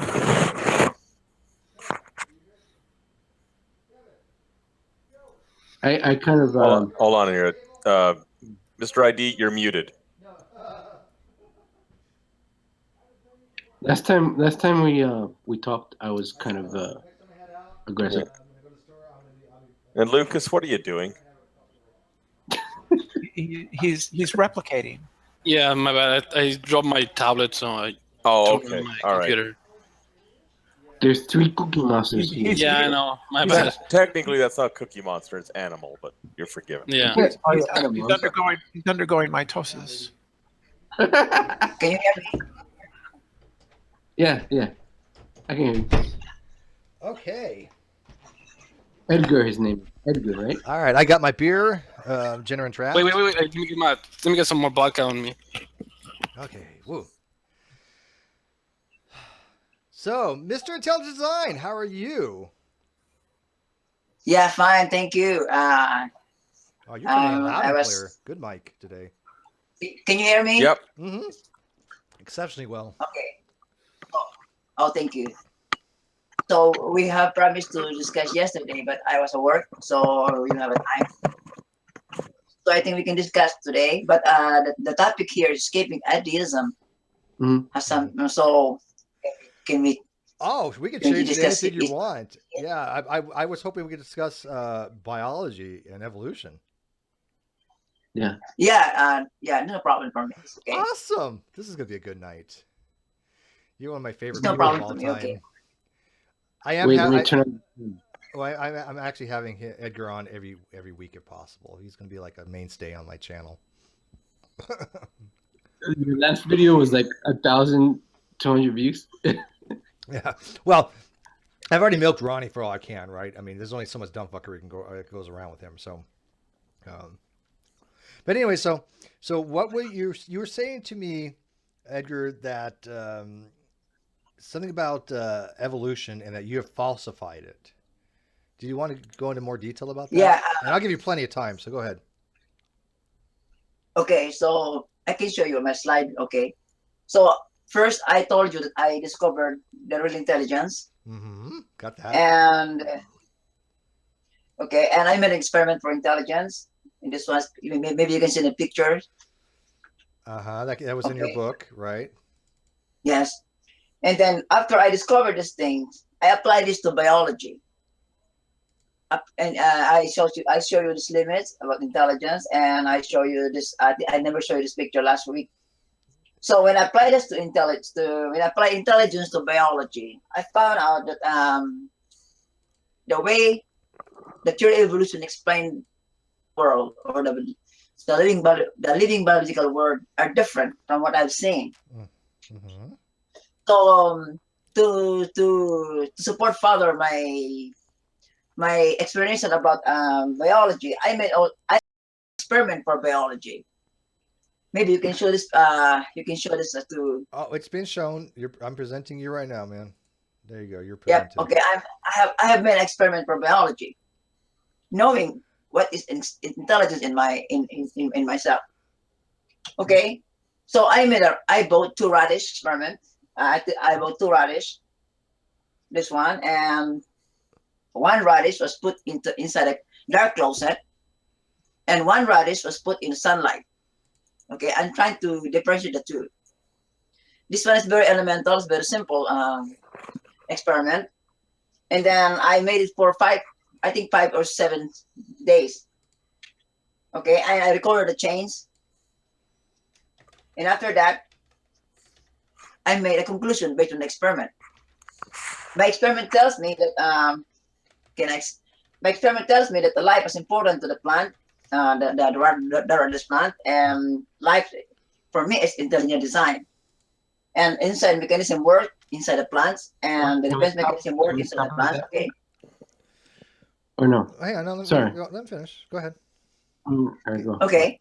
So my conclusion from my experiment is that third, the outside mechanism works. There's effect of nature from the radish plant. 1 changed, drastically changed. 1 died. And number 4, life was part of the collective nature. When we define nature, we mean to say that life is also including in the definition of nature. And when Darwin said a change of the species of finches, he concluded evolution. When I said the changes in radish, I call it interrelation. Okay, interrelation agent. Me as one agent who had changed the fate of these radishes because I put in different places. And number 6, before protecting reproduction, based on my experiment, life is being protected first. So before the radish, this generation of radish protect reproduction, they must first protect their life. That's why I found in my experiment. 7, plant cannot move to get away from danger or hide from danger. So when I put the plant in a dark room, he cannot move. he cannot find sunlight. So for example, if you put radiation to a plant or virus, it cannot move. It will die. Meaning, just before it evolves, it will die first. My experiments show that before any plants will change or evolve as the way the theory of evolution defines to us evolution, they will die first. Thus, there's no evolution in plants. Plants are interrelating to surroundings with time to live. Life is intelligent. Life is intelligent. Okay. Design. That's why I found the experiment. Okay. All right. We're with you, buddy. We're with you. Last. Okay. Yep. Yeah. And number 8. Yeah. Number 8. And the eggs, both radishes change. I iso change in 2 radishes. One is growing. One radish was put in the sunlight, grows better. The other one is look at this one. It died. It died. So they're changed. They're different. When I built this, they're the same. All right. Let me ask you a few questions. Okay. We watched your presentation. Yeah. Okay. Let me say outright that just about every term you used is wrong. Okay. There might be some things about evolution that you're not aware of, and let me see if I can, as a layperson myself, let me see if I can explain it to you before we have one of the experts drop in, which I'm sure they're going to be prone to do here in a little while because CRISPR is watching. And okay. First of all, do you understand that in evolution? Yes. I didn't get the question out. Do you understand that? That in evolution, a single organism, right, like a single plant, cannot evolve. Yes. You realize that then, right? You're talking about population, right? No, yeah, only populations evolve. Okay. I got it. Okay, good. But don't you know also? Don't you know also that an intelligent agent to protect life will given to use a population as a support to life, meaning whenever the theory of evolution use population as support to the theory to the evolution, it is wrong. Okay, well let's talk about that. Let's talk about that. So, baby steps. So you agree that evolution only deals with populations? Look at it. Okay. Do you agree with that? Okay. One more, please. Do you believe, or do you agree, that evolution really only deals with population genetics, the population as a whole, not individuals? Yeah, based on population, based on evolution. Yes. Good. Without intelligence, right? Okay, I agree. Good. Now, have you ever heard of a term called speciation? I know that. Okay. Do you know the different types of speciation, like allopatric, peripatric, sympatric? Ever heard of the differences? Oh, I read that, but it's not that critical. It's not that critical.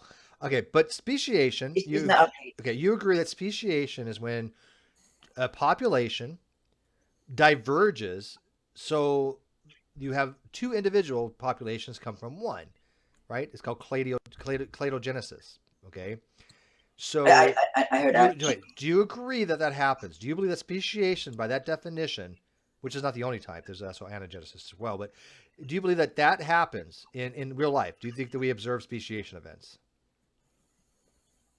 Well, based on my experiment, okay, if you are going to use the definition of a species, and according to the theory of evolution, I don't think so. No, but if you are going to use my definition of the species according to according to intelligence and according to biological interrelation, yes, because my experiment tells me that there are 2. Assuming, for example, that I bought 50 or 100 radishes, and I put half of that in the same, for example, 50 radishes to the dark places and 50 radishes for the light places. I mean, there are population, right? Mm-hmm. But remember that. Wait. You don't have a population there. You have single organisms. You don't have a population. So how are you doing experimentations on evolution when you're not having a population to even have an experiment done on? No, what I'm trying to say is that it works in a single species, in a single plant, in a single living animal. We don't care about a single plant. That's not evolution. Doesn't deal with a single organism. No, what I said. Look, the experiment tells me that if you are going to put 1 or 50 or 20 in the same room, they are going to be the same, because first, what I found is that before plant cannot move to get away from danger or hide from danger, that before it evolves, it will die first. They will die first before they evolve. Okay. Do you? Okay. One of the principles of natural selection is that species will produce more offspring than that could survive. Okay. When you have I agree. Okay. All right. So plants, they have spores, right? Or they have seeds, or they have something that promulgates that particular species, legumes, whatever the hell, nut, whatever the hell it uses as a spore. So they produce a lot of these things. Not all of them are going to come to fruition, right? Okay. They don't have to get away from predators because not all of them are going to be eaten, right? You never have foliage because there's a relationship between all the species such that if any one thing died out, something else would die out. So there's a continual battle between all these species for resources, right? But you don't usually have an eradication of one continuous species because as soon as that happens, right, what happens is one species goes down, the things that are feeding on it start starving. So they also go down, right? Okay. So, but back to my point about the speciation. You said you weren't sure if speciation occurs, but we know speciation happens. Matter of fact, Dr. Jonathan Sarfati, who is a young Earth creationist, has a whole book dedicated to speciation. It's called Evolution: The Greatest Hoax on Earth. Not a good book. It's actually just crap. Sorry, Sarfati. I mean, he's a genius, but this book is crap. Sarfati's a very smart guy. No fucking with you. He's a smart guy. But the whole book is all biblical passages. It's not even science. But he recognizes that speciation occurs. Okay. And creation.com recognizes that speciation occurs. So my question to you is, evolution is what leads to speciation. Older creationists don't accept that speciation occurs. Yes, they do. Absolutely, they do. They don't. No, I accept it based on intelligence. All right. Based on intelligence. So, if species come from other species, right? And this is an ongoing cycle. It's an ongoing regressive. I can keep going back and back thousands, millions of years ago. Isn't this an explanation of where extant species came from? If I said, why do all these species exist? And I say, well, here's an explanation. They all came from other populations because we've seen this happen. Why is that unreasonable? For me, if that's an explanation that has no experiment. For me, it's just a science. We can't. My experiment shows to we can experiment that. Why can't we? No, you cannot experiment. There's no experiment that for population. For example, what population did you make to show that? For example, what plants or animals did you use for the first one was evolution? One of the first experiments to show that populations would start diversion was based upon sexual selection, based upon dietary consumption. A lady named Dodd had conducted an experiment where she took Drosophila, which is fruit flies, and gave them primarily a diet of maltose, and then another population of them starch. That's what it was. So after many generations of these fruit flies being separated from each other, one primarily dining on maltose, which is a form of sugar, and another one dining on starch, when they brought the two populations together, what do you think happened? They're the same. There's an animals. They're the same fruit flies. What happened was the fruit flies that were primarily dining on the maltose only wanted to reproduce with other fruit flies that had the same dietary requirements. That's called sexual selection. Okay, that's called sexual selection. In biology, to be another species, there is about 25 different criteria of some kind. But one criteria that's fixed is that two things that cannot reproduce with each other are different species. You would agree with that. Okay. So how do they get to become different species? Well, for me, remember, that based on my experiment, for example, if you're going to use this radish plant as an example, because I've made it, I've seen it in my own eyes. For example, this radish plant, I never use an animal, First, I just use plants. Before they could change to another species, in my experiment, they will die first. So, in other words, how many years do you have to live to change? in a population, a given population, how many years for them to live into the entire Earth change? Okay, well, what if there's no check, there's no experiment for that. My experiment tells me. Well, there's experiments. That before this one plant, when I put in the dark place, it dies because it can't move. So assuming, for example, that one animal was separated to other place, if the proteins can get into a nuclear embryo, it will die first. Do you know how? Do you know what the minimum time for a speciation event is, Edgar? Take a wild guess. Oh, I don't know that. Maybe 70th generation. A single generation, one. It can happen in one generation. Once. I know it's weird, but I've never. I've never. We have seen this. We've seen it happen. We have seen it happen in germ plants, like wheats. Okay, because it was called polyploidy. Okay, you know what polyploidy is, right? A multiplication of the chromosomal number, and whole genome duplication, right? Because you have a single genome, the plant will duplicate its genome, right? The whole genome becomes duplicated, and you have a polyploidy of the chromosomal number. In these offspring, some of these things produce a different chromosomal count, like what's called sympatric speciation. These can lead to a single speciation event in a single generation because the offspring are no longer viable to reproduce with their siblings. That's a speciation event. It's as simple as the peg can't fit in the hole. Yeah, that's mechanical. It's called mechanical. Okay, mechanical isolation is where basically it's not lined up to do what it's supposed to do, right? Sexually. Exactly. But that's not the only kind of isolation. There's a post-zygotic isolation where you have a sperm and a zygote meet. They form a sperm and an ovum meet and form a zygote, and then that zygote never comes to term because it's not viable. That's called post-zygotic termination. I was wondering if I could ask a question. Yeah, knock yourself out, man. Okay. Can I ask a question? I don't understand how you got the conclusions you did from your experiment, because wouldn't the experiment simply show that plants need light in order to survive? that's what I would think.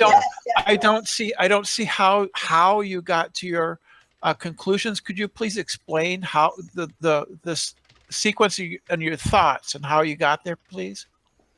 Okay, so I told you that I have both the same plants.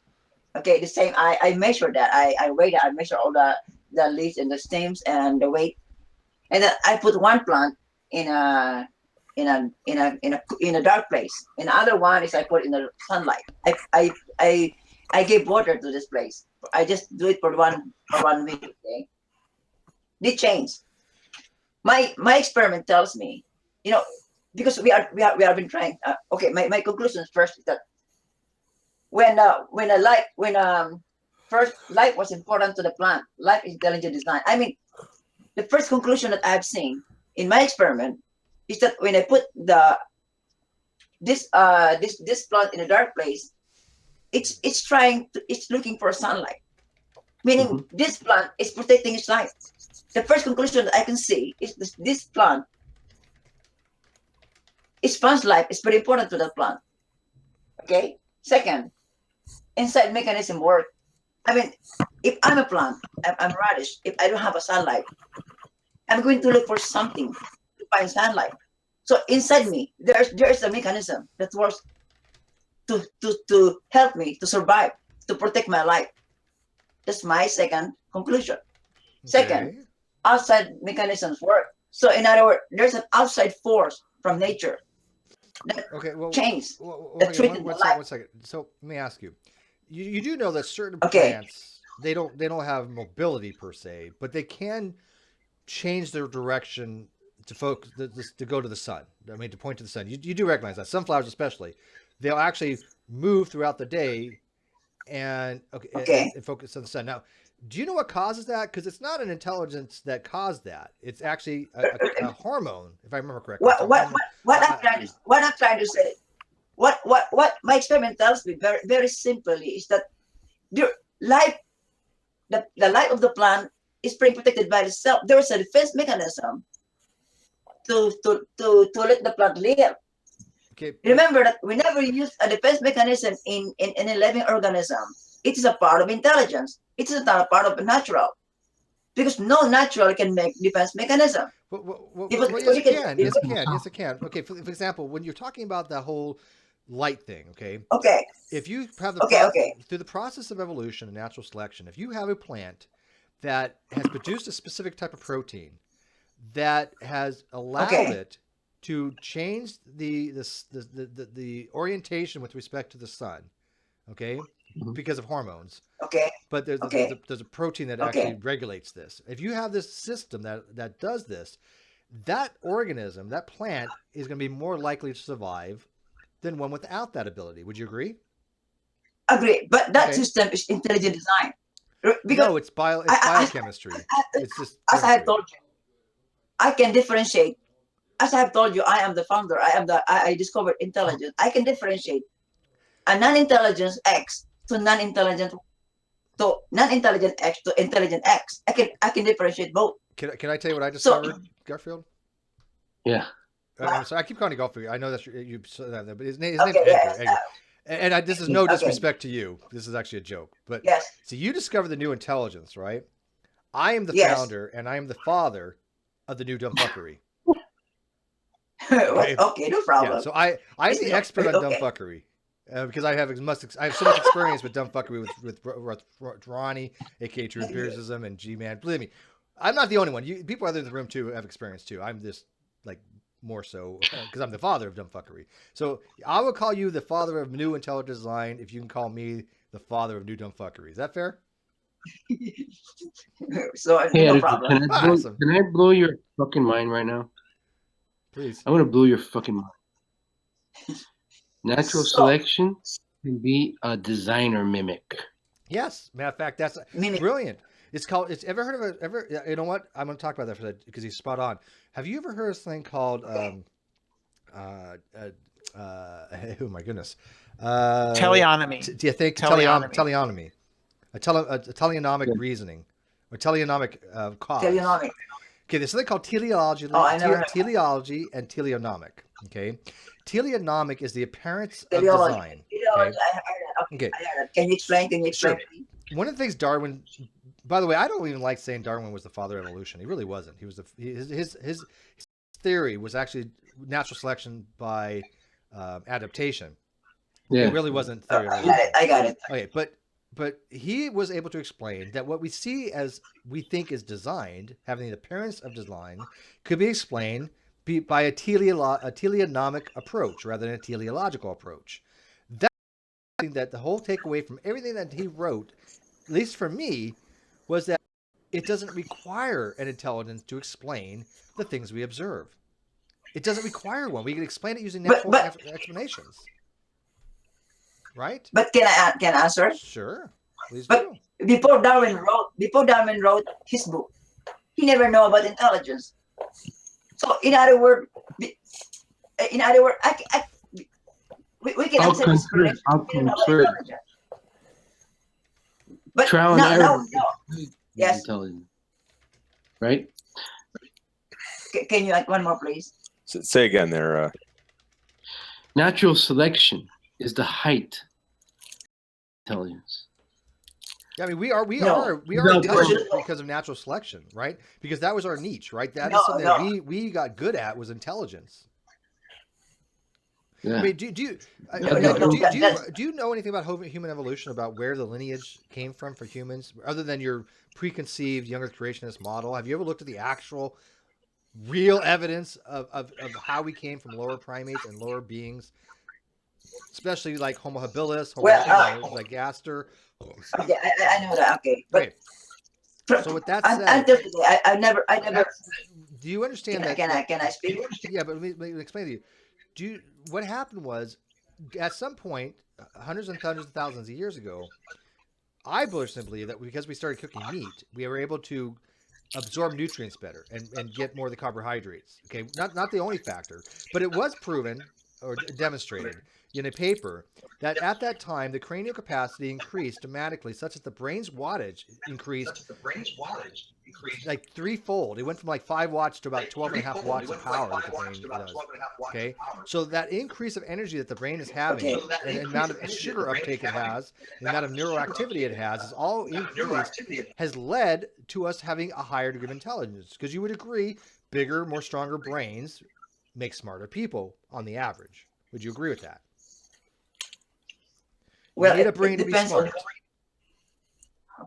For me, okay, you know, if you're talking about the humans, is bright, is brighter, is smarter than animals. I agree with that. But yes, I agree with that. But it is not the work of natural selection. Natural selection is not part of biology nor reality. What? Because the moment you don't think natural selection occurs? Wait, you don't think natural selection happens? No, it for me, I call it in my definition. What do you think natural selection is? For me, I call it intelligent selection. Okay, but there's no intelligence involved. Natural selection does not require an intelligence at all. No, because we can get the intelligence in self and life. Life itself has depends on mechanism. How about this? So in other words, if I give you an example of an intelligent, if I give you an example of natural selection, a very basal one, I want you to listen to it very carefully and tell me that it requires intelligence or not, or just the way things are. By the way, there are different types of natural selection, right? There's stabilizing, diversifying, and I always forget the third one. Anybody remember? I don't know. I don't bother to look this shit up when I'm doing this, but it's stabilizing, diversifying, and one other. And God damn it! Now I'm pissed. Okay. No, I got to remember this. What are the 3 types of natural selection? I'm gonna look this up because I am just brain farting and this is driving me nuts. Directional. Fuck. So there's stabilizing, directional, and diversifying. Okay. So in a type of directional selection, I'm going to give you a very good example of directional selection. Suppose you have a population of bugs. Okay. Some of them are black and white. Some of them are black. Some of them are white. Okay. The white is caused by a mutation. So in their genes, they have a mutation that causes this white pigment. Actually, it's not a white pigment; it's a lack of pigment. But so this mutation prevents the dark pigment from being produced, but making the bug white. Okay, you're following that. You agree that happens, right? Nothing's too strange about that. Okay. Yeah, of course. All right. Now, these bugs are living in an environment that's pretty normal, but over a period of time, the environment changes. The selective pressures changes, and it gets really cold. And it gets a lot more snowy than it normally has been. So all these different years, it just every year now is getting more and more snow. And it's predominantly a snowy environment. That's called selective pressure. Now, what do you think is more likely to get eaten? The bugs that are standing out in the backdrop of the snow that are black, or the bugs that tend to blend in that are white? Which one do you think are going to be likely to be more eaten? It depends on the place. Why? I don't know. It depends on the place. You have white bugs and black bugs living in the snow. Let us assume for a moment that those white are living in snow in a wider place. Okay, but predators. Predators come along. It depends. Predators come along. Which ones are going to stand out more to the predator? The black against the white, or the white against the white? But it depends on where they hide. Because animals protect themselves, they hide. Okay, you're avoiding the question. You know, they're not just going outside. Listen, Edgar, you have a population living in the snow, right? Okay. Just use some common sense here. Do you not agree that the black bugs are going to stand out easier than the white? The white is going to be more camouflaged. Does that not make sense to you? No, because what I've seen, in my experiment, because life itself, all animals, all plants, they are trying to protect their lives. Okay, so of course, when they're looking for food outside, maybe they're not unprotected. That has nothing to do with what I'm saying. My experiment tells me. You're way my overthinking experiment this. tells me that Edgar, fuck your experiment. Listen to what I'm telling you. This is common sense. This is second grade shit. You got white bugs and you have black bugs on a white background. What optically stands out more, white on white or black on white? Of course, I understand that. Well, good. Let's go with that now. Okay. If you want to assume this is a hypothetical situation, I'm fine with that under breast conditions. Now, now the black bugs get eaten more. Okay, this is called differential reproduction. So the white bugs will reproduce more at a greater rate than the black bugs, meaning that over time the genes that have that mutation will be passed into future generations more than the ones not having that mutation. So over a period of time, that directional natural selection will cause that population over time to become much more white.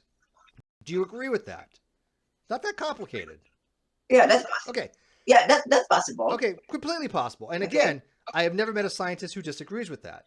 Not even a young Earth creationist. Okay, nobody. Do you know what we call that process?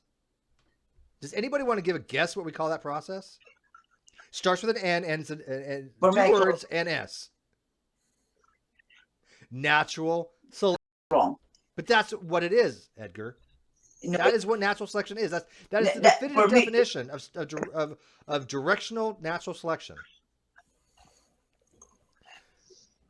Yeah, the reason why you conclude that natural selection, because you don't know about intelligence intelligence play work in that play. It is in that hypothetical how is it intelligence is even invoked when this is a simple thing of contrast between two different types of bugs, one darker than the other. One's going to stand out more, it's going to be eaten more. So the other bug with a lighter phenotype because of the mutation producing the fact that they don't produce melanin, that one's going to reproduce more. So you have a differential in reproduction.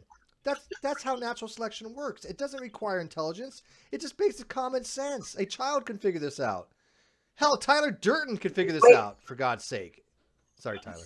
If you forget, of course I know that. If you forget intelligence, that's a conclusion. But if you use intelligence, for me, it's called intelligent selection. But who is doing the selecting?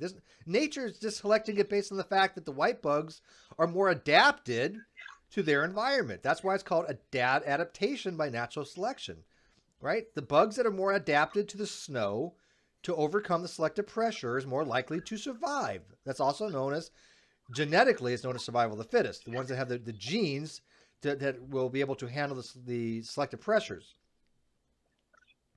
It's not complicated, man, and it doesn't require intelligence. It's just basically common sense. Natural selection is not that hard to figure out. Wait. It is not common sense. It is because common sense. What we are talking here is life. You see, life. We are not talking about stone or river or tsunami or earthquake. If you are going to talk about stone that has no life, maybe it's possible. But we are talking about life. As we know it, based on our observation, we also are part of our living organism. We also protect ourselves. So in other words, assuming, for example, that hypothetical situation is correct, but we need to understand always further that those animals, they are protecting their life whenever they produce or whenever they were eaten. They are trying to protect their lives. So in other words, if you are going to neglect life in biology, you will always get the way you talk about natural selection, mutation, the way Darwin told us. As I've told you, as I have told you in my experiment, the very first important thing that the life is trying to do is to protect their life. Protecting life is using a defense mechanism. So you are going to use a broader way of thinking the whole reality in biology. Not only is very see, but like I said, limited. Your theory fails, or your conjecture fails, because it has been demonstrated with a vast amount of knowledge that, no offense, that you don't seem to have. Not claiming that I do, because I don't. I'm perfectly happy at being a layperson in biology, but I have had biology in college. But the fact remains is that you haven't falsified anything. You've come up with an ad hoc explanation that doesn't explain anything. The model we have using actual things like adaptation, natural selection, speciation, allopatric speciation, especially because we definitely have seen allopatric speciation. Matter of fact, I did a debate with a guy named Wayne Fillmore on macroevolution. Okay. And the debate specifically entailed the California Ensatina salamander, which is an example of a ring species which falls under allopatric speciation. The debate ended 2 hours within the debate ended, and then 2 hours later, he came back in and he said, "Steve, you're right." And he's no longer a young Earth creationist. Now, in fact, now he's a staunch evolutionist because he actually checked out what I said, because I'm not telling you misinformation. And matter of fact, you can go ask a young Earth creationist if natural selection exists. Not one of them will tell you it doesn't. Not one. You can go to creation.com and they'll tell you right now, it says them there, natural selection is a very real thing. Stop telling people that it's not. These are creationists telling people this. You're a creationist. It's wrong. But it's wrong. You're a young Earth creationist, right? No, I am intelligent design. No, you said you're both. Creation. Wait, that's right. You need to know who you are talking. Because I am the discoverer of intelligence, and I'm the discoverer of dumb fuckery. I have my own explanation. I have my own explanation of dumb fuckery. The reason why I can't accept the explanation, because you see, experiment tells us, you can see that life is being protected. There's always intelligence. Whenever there's life, there's intelligence work in those bacteria do not have intelligence. You need a mind to have intelligence. You need a brain. Of course, yes. Okay, so bacteria are not intelligent, but bacteria act. But they were, right? Bacteria act in unison, correct? But they were intelligent design. They were intelligent design. They were intelligent design to live. I have no evidence that they're intelligent design. No evidence? None. So Zero. what evidence are you looking for intelligent design? For example, to be able to distinguish between two systems, right? Simple. If you can give me a mechanism to determine between two systems, one of which is designed and one is not, I'd be very interested in that. Okay, simple. Okay. Very simple. Sure. Here, in my experiment. Here, just go back here. Just go back here. This very simple experiment will tell us that, if these plants, radish plants, are not intelligent design, first, their life is not intelligent design. They will never they will not going to protect their life. Why would it be intelligent design? Wait. Why is it intelligent design? If species are adapted to their environment because of natural selection, and it's just a chemical thing, for example, the plant moving to go find the sun is not intelligence. It's a reaction due to a combination of proteins and hormones. Okay, but they don't have life.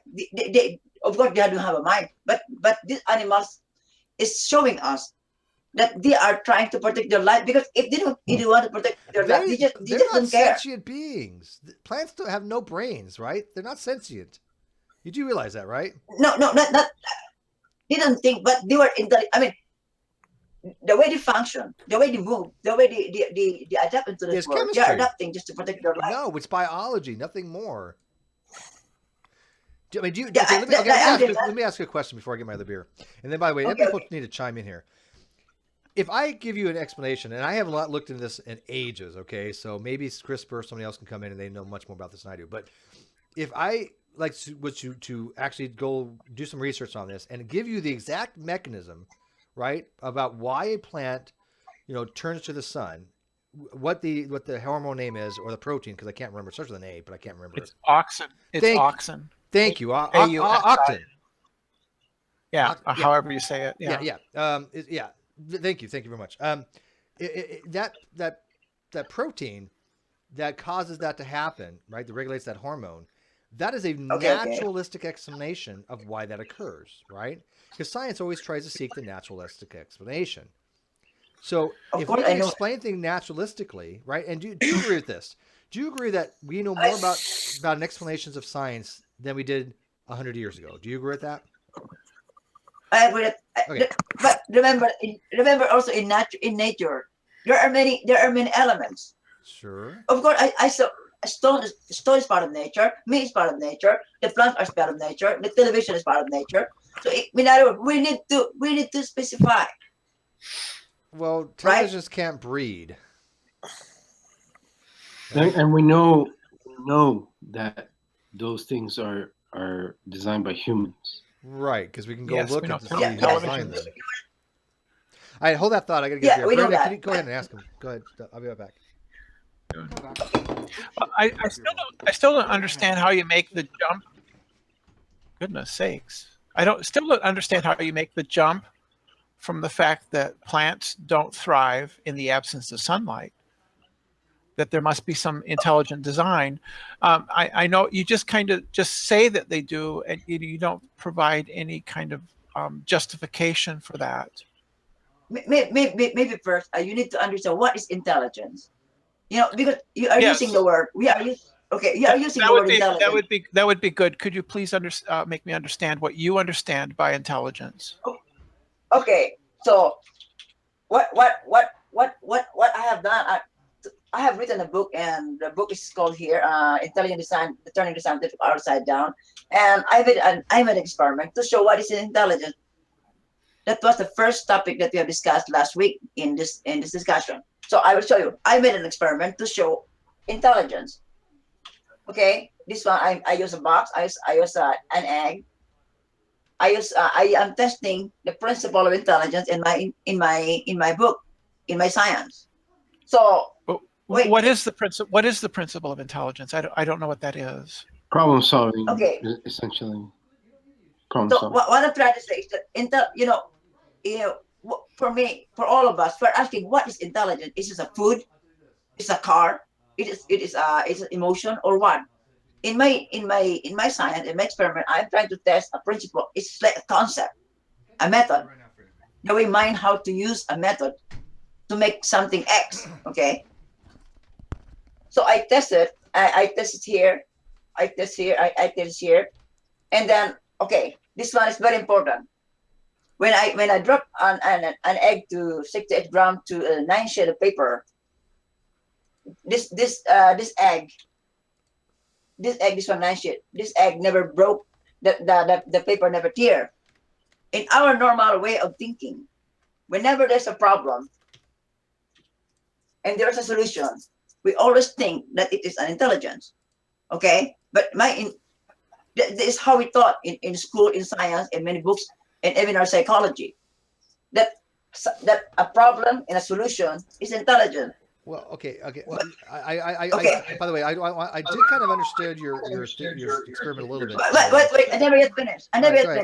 Give me one more. Sure. 3 minutes. Go ahead.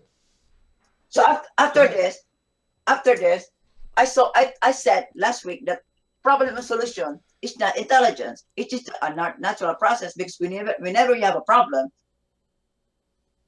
you need to solve it. That's natural, not intelligence.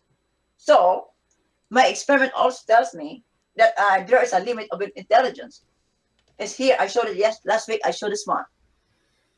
In other words, natural process has this range. I thought you can see it. Yeah. Yes, but surely you don't think that the egg is intelligent, because I could drop a rock through that. No, through I think what it is this. I think I understand his brain. Yeah, here. I am genuinely trying to understand. I am too. Not quite getting there. Edgar, when you're doing the experiment, do you think that? Yes. Do you think that any of us here doesn't think that things are intelligent designed when it comes to anything? Like, for example, some things are intelligent designed, right? My monitor is intelligent designed. There's no question about that, right? What do you mean? My monitor, the thing I'm looking at right now that Nelson here was nice enough to get for me, beautiful color on this thing. I mean, computer. I can see the pimple on chicks' asses on this thing. So, no, it's dude, it's a new monitor. I'm not fucking it up with that shit. I don't want any viruses. So. Would you agree, though, that we accept the fact that certain things are intelligent designed? So there is intelligence design in the universe. The question really is how do we determine if the universe was intelligent designed? How do we make that distinction? Yeah, that's a good question. Okay. I thought so too. That's why I'm explaining here. I'm explaining here because intelligence, we can always detect intelligence if you are going to use what we call asymmetrical phenomenon. This is called, for me, this is called symmetrical phenomenon. When there's a problem, there's a solution. It's symmetrical, symmetry. Okay. So if you would like to look, not the word I would use, but that's okay. Okay. If you would like to check intelligence in anything in school, in science, or your question is universe. So for me, if I'm going to look at universe, I'm going to check the matters. I told you last week that I'm going to check particles. Okay, because if a particle was designed by natural process, it will always be unnatural and symmetry. When I call symmetry, matter has dual nature, wave, or particle only, right? But we know that particle has two nature, a wave in a particle. So in other words, my intelligence, my wait, okay, what do you mean by symmetry? Because I don't think you're using it the same way I use like the word symmetry.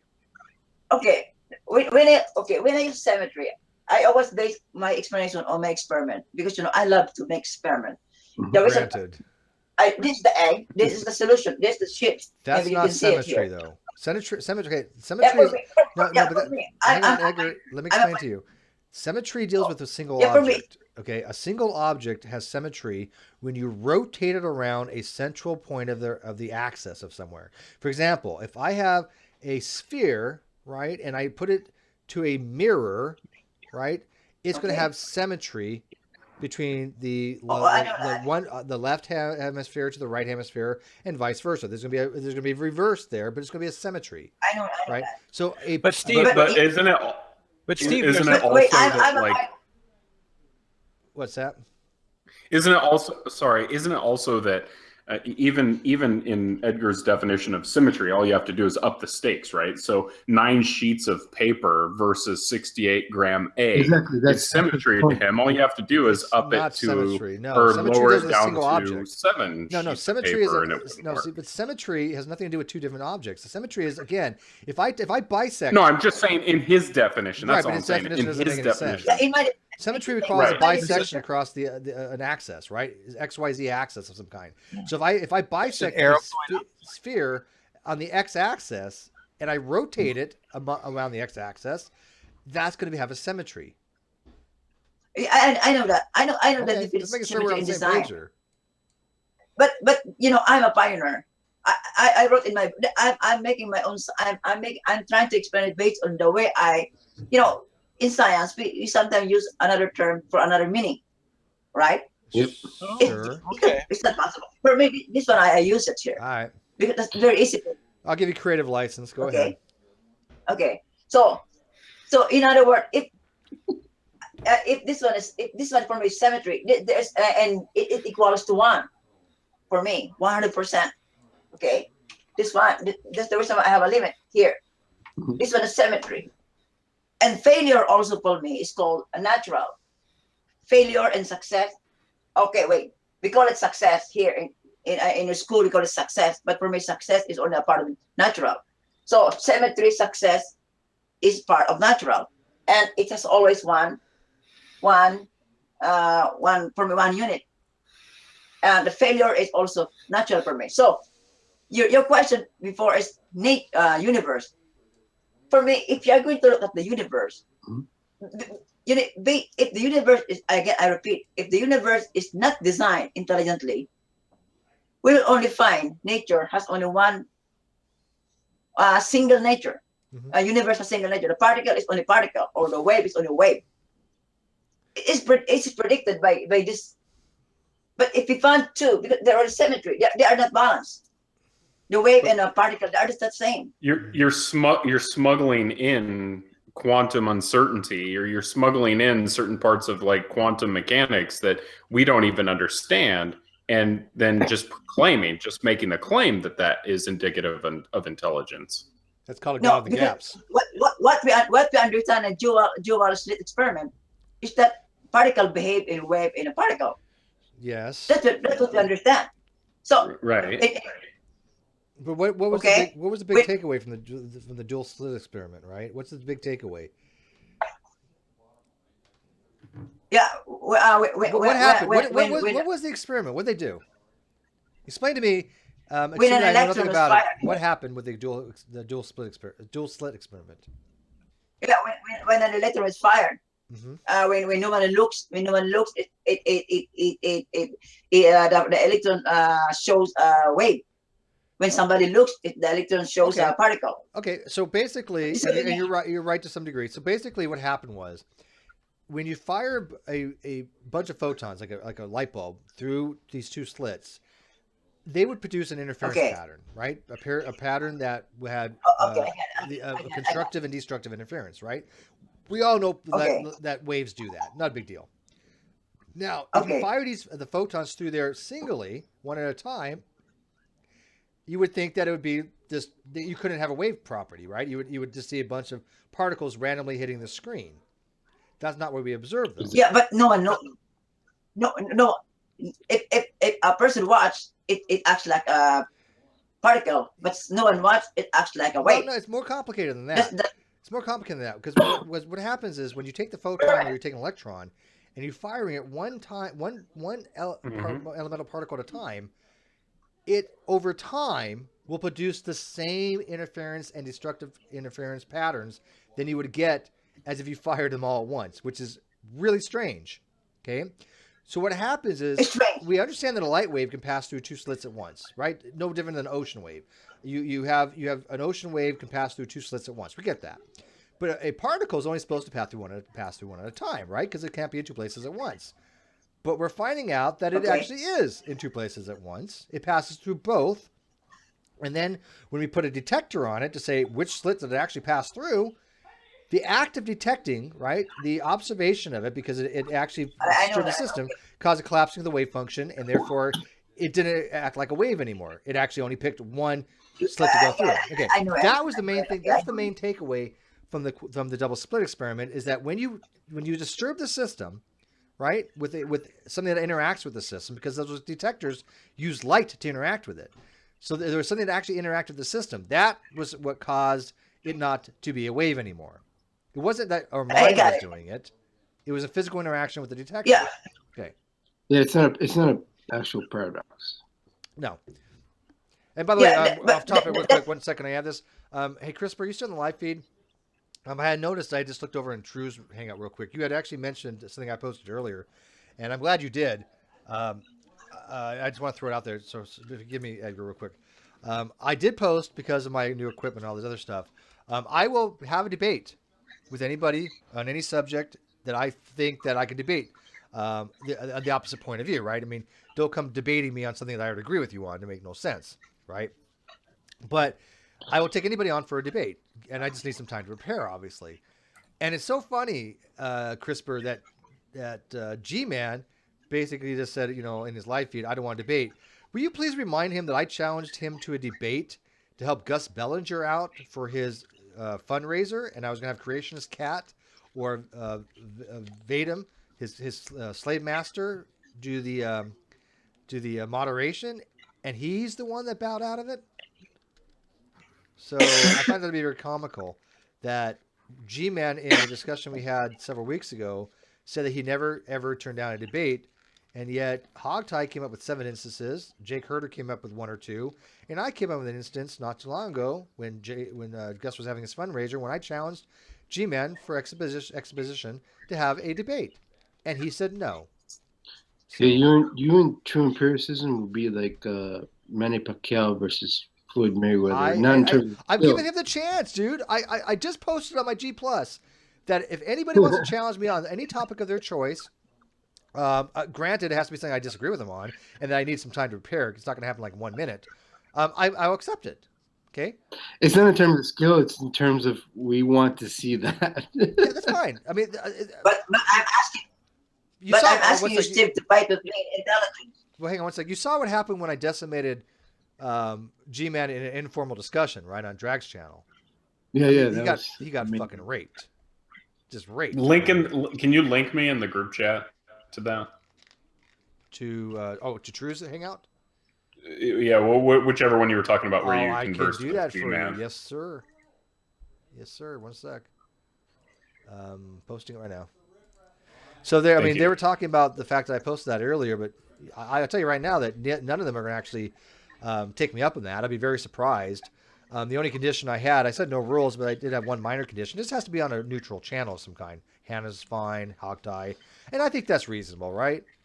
I would pay to see that. God damn it. So, if he wants to, I'll have it on intelligent design. I'll have it on biology. I'll have it on Big Bang cosmology, whatever. So, I just won't want to hear, and I give him to the end of the month, so I don't want him here to come back later on next month and say, "Oh, look, Steve doesn't debate." Well, I'm giving you an opportunity. Here you go.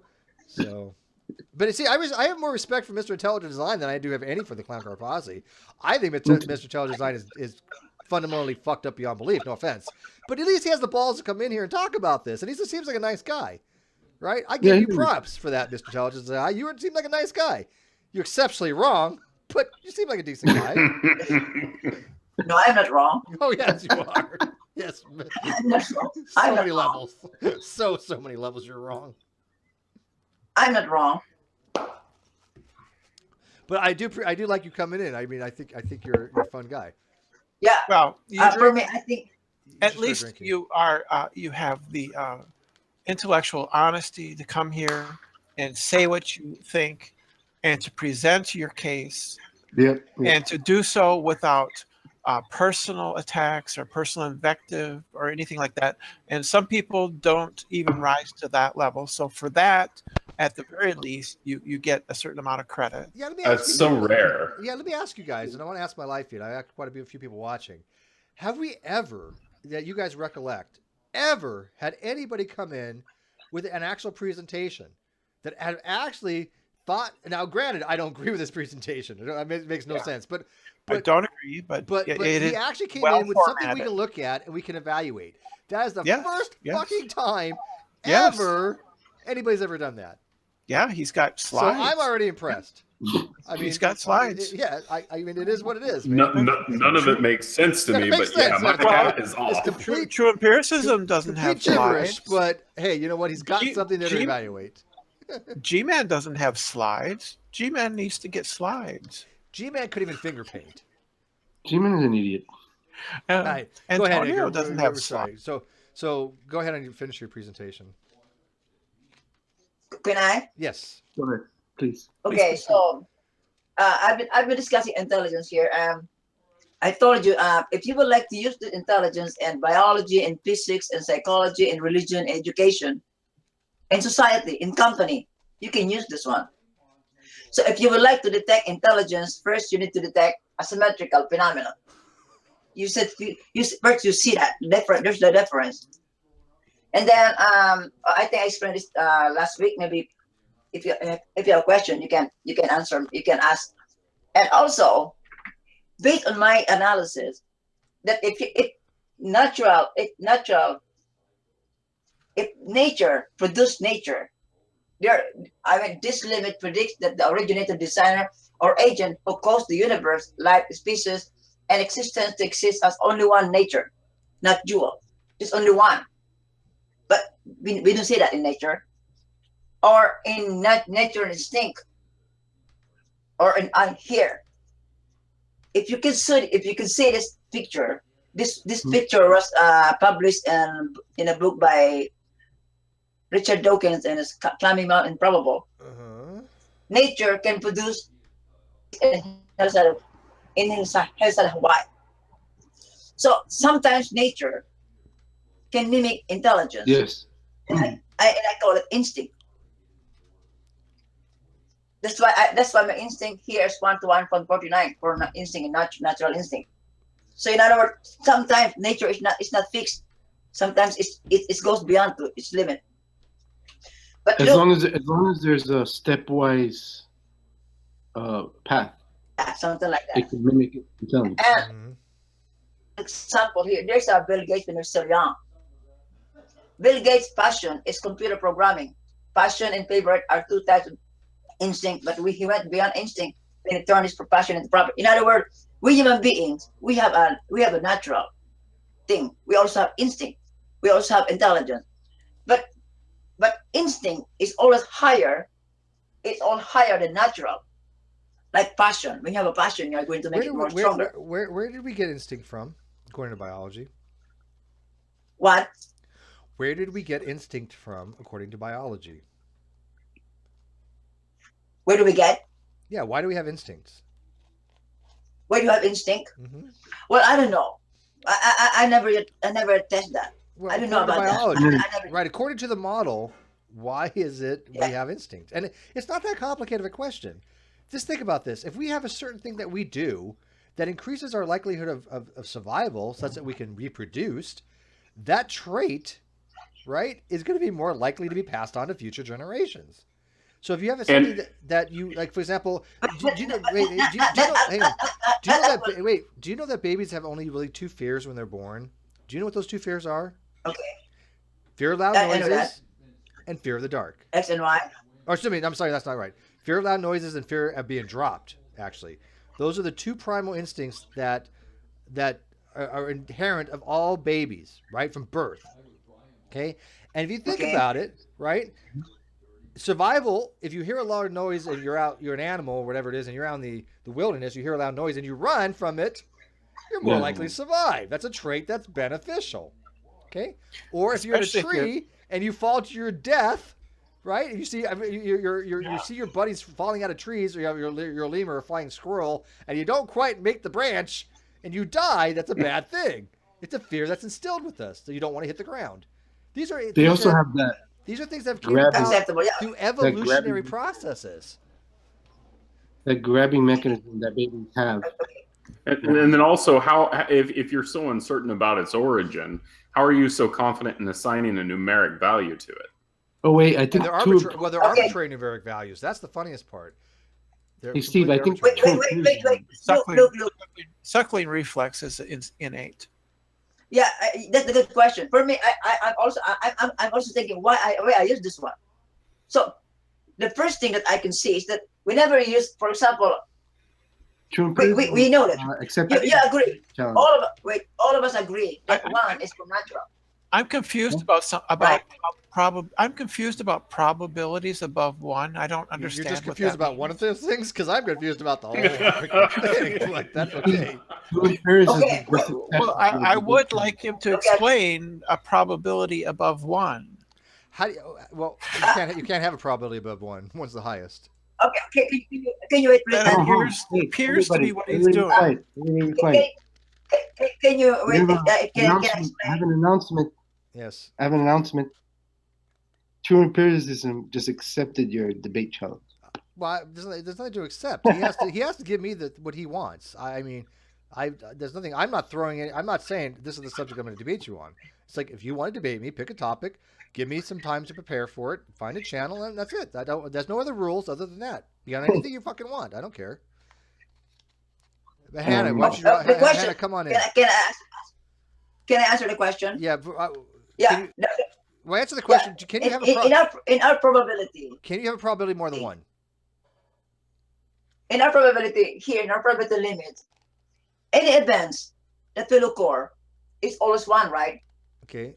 Is the one the highest? Occur is 1, Edgar, right? is the one, when it comes to probability, what's your range? What's your minimum, maximum for probability? For natural is 1. Okay. So what's your low bound? What's your lower bound? Yes. Okay. 0. So probability is 0. Okay. Okay. We're on the same page here. Yes. 0 and 1. That's your range. Good. But in intelligence, I call it 1 is success and 0 is failure for me. Okay. But I always base on my experiment. My experiment tells me that the nature, whenever nature acts itself, sometimes it goes beyond. Nature is very broad. Yeah. Nature is very broad. It goes beyond. So it goes beyond to natural. Sometimes it goes beyond it. I call it goes to natural instinct. Okay. It goes beyond over. And I call it power. Okay. So I got. Okay. So instinct takes you above the natural range that you normally have for probability. Above the natural range. Okay. So because of instinct, you're now going higher than what you would normally have a probability for. For natural, yes, correct. For natural, okay. By the way, Tyler, Hannah, Mike, come on in. I'm not paying attention to Ronnie's hangout, so come on in, fill me in what's going on. What the hell does he want to have? What is his topic of choice? Like I said, I'm going to entertain anything. Let me know if you want me to drop out also. No. Damn it. This also assumes free will too, right? Like, ooh, there's something. God, that's bringing a whole different topic, dude. Yeah, no, I know, but it's also assuming that like he's smuggling in that there's freedom of volition in instinct. That's Oh, See, I'm not a big. I don't even know if we have free will, to be honest with you. I don't know about that free will. I am more and more growing to the fact that we kind of have the illusion of free will, but it's so. Oh, I'm a determinist in that. I don't think that we have free will at all, but that's what's being assumed here. Well, I don't think I'm a determinist, but see, I don't think I'm a compatibilist either. It's like there's no position on free will to me that makes sense. They're all fucked and has problems, right? No, absolutely not. No, free will doesn't exist in its current etymology. That's well, I would sure. agree. Libertarian free will doesn't exist, right? I mean, I know people that. I mean, doesn't Darwin's deity believe in libertarian free will? Yeah, he does. How? Edgar, you said that somehow natural instinct gives you a better probability than one. Yes, and, right. And that implies freedom of volition, does it not? Mm-hmm. Freedom of what religion? No, volition, choice. Freedom, volition, free will, choice, ability, your capacity. own personal volition.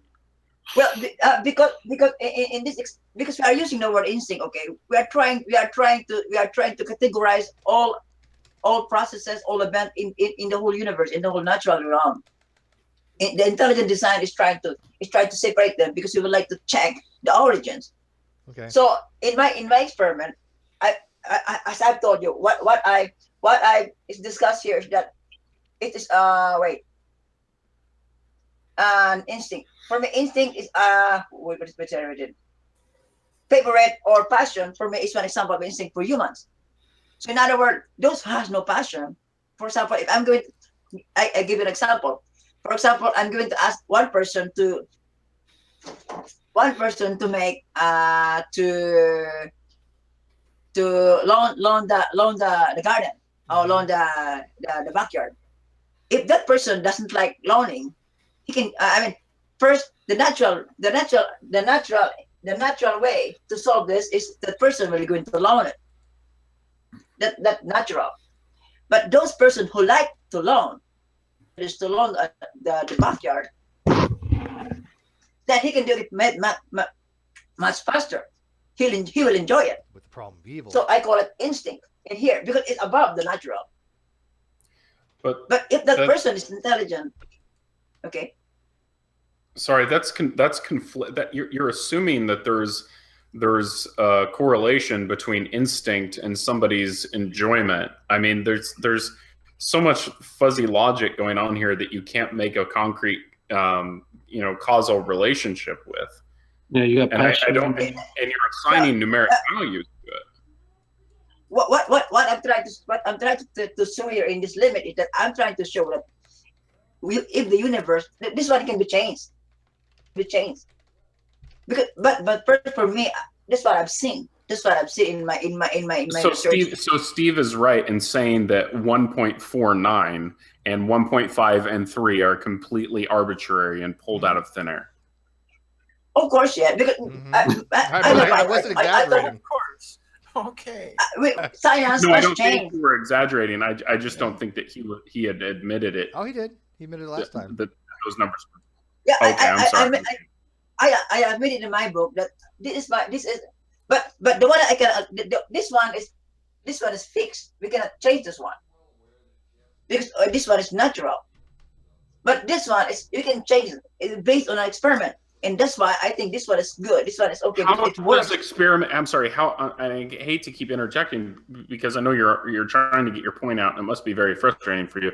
But I don't think any of us understand how are you assigning those values, or how are you making the assumption that something is more than probable based on instinct alone? Instinct alone. Okay. The reason why I'm trying to use this limit first. The way I approach reality is that if an agent, a natural agent, or first I approach a natural is okay. I approach intelligent. An intelligent agent, I think. An intelligent agent for me. I just want because it's easy. For me, okay. If you are going to make something X, for example, if you are going to make a round table, to use 1 or 3, 4, 5, 6, 7, 8 supports. Okay, for me, based on the way I see, an intelligent person will always use, for example, two is enough to support a table, to stand, okay, to the ground. But 3, I think, is stable. Then you get me? So the reason why I use 3 as the maximum for intelligence, because 3 is enough to be called intelligent. First of all, do you understand the most stable formation is a triangle as far as like a pyramid? 3 is actually more stable than any other formation. Yeah, you can't make a two-legged chair stand up. You're balancing it if it's standing. The 3 is the minimum number. Yeah. But you're also then just saying that probability can be greater than 1 based on that. Yes. Causal connection. I don't understand what you mean by probability greater. Probability is you even agreed that the range of probability is between 0 and 1. 1 is a certainty. 0 means it's not going to happen. If you already have certainty, how do you have more than certainty? You're saying you have higher probabilities than 1, which makes no conceptual sense, because if you already have certainty, you can't have any more than what do you have? You have maximal certainty. You have what? You have I have 1,000 degree fold of a certainty. No, you have certainty. There's no such thing in mathematics. In probability higher than 1. It doesn't make sense. Can I explain? In my discovery, I'm trying to make another probability. This one maybe because this one instinct probability. This one is natural probability, instinct probability, and intelligent probability. We can use the same style, but they're different math maybe. So because what I'm trying to explain, what I'm trying to convey, I'm trying to explain that this is reality. This is how we see. The only thing that we see is nature. This one is okay for me. All of us okay. But I'm making a new one. A pioneer. I'm trying to make a new mathematics, new limit for a new probability. Instinct probability. Okay, can you justify going greater than 1? Because that's what Steve's point is, right? Something either fails or it succeeds in terms of probability. How does something occur greater than its success of occurring? Right. I wonder if he's trying to get around the problem of that God can't. You can't tell if God is the person because he can't fail. No. The problem is once you have certainty, right? If you say that in this event, in this phase space, that there's 100% chance of this occurring. For example, if you flip a coin, assuming a fair coin, and fair coin means it's balanced and it can't land on its edge. If I flip that coin, I have a 50-50 chance. It's going to end up tails 50%, heads 50%. Would you agree with that? Here, we are talking here, right? Do you agree with that? I agree. I agree. Now, if both sides are heads, again, fair coin, which means it's balanced and it cannot land on its edge and it has to have an outcome. If both sides are heads, my probability is 1 that it'll come up heads, correct? So what does it mean to have a higher probability than that if the outcome is already meaning that it will happen with certainty? Yeah, that's certain. But look, that is probability in natural. I understand that. But if you are going to make something, for example, if you are going to make a whiteboard marker, I mean, you are going to do more than that. You are going to exert more effort. You are going to, but the probability cannot be higher than 1. That's what my point is. Yeah, it either succeeds or fails. Sure, no problem. All right. Because we are using. I got to take an intermission. Edgar, I hate to do this to you, but we got a lot of stuff going on. Edgar, hang on. I want to take an intermission because True just put on my my feed on G+. And hang tight, dude. It's early for you. You got all day today. He said he wants to have a debate on which I want to use his words here, evolution versus intelligent design. I said Hannah's channel 2 weeks. Who? Me? Who? Yeah, no problem. No, not you, Ronnie. True empiricism. Okay. Yeah, you maybe you too. Fine, whatever. But Ronnie wants to have a debate. Fine. Hannah, you're here. 2 weeks from today, or relatively close. I mean, so probably on a Saturday is best. I'll have debate on your channel. You have the rules. Evolution versus intelligent design. It's very vague. It's a very poorly thought out thing because what are we debating? Which one's a better model? I mean, that's the problem with these people. They don't suss out what they really want to do, right? So what is he asking? So if you want to suss that out, Hannah, by all means, I have a feeling he'll be floundering and fuck arounding. Usually there's a proposition, and one either argues for or against. That's argumentation theory. We're just watching it for the balls. Come on. Yeah, but I don't mind if he wants to do something about evolution, but you still need a subtitle. Which is a better model? Which one describes reality more? Something along those lines, right? Yeah. You could challenge him to a fist fight.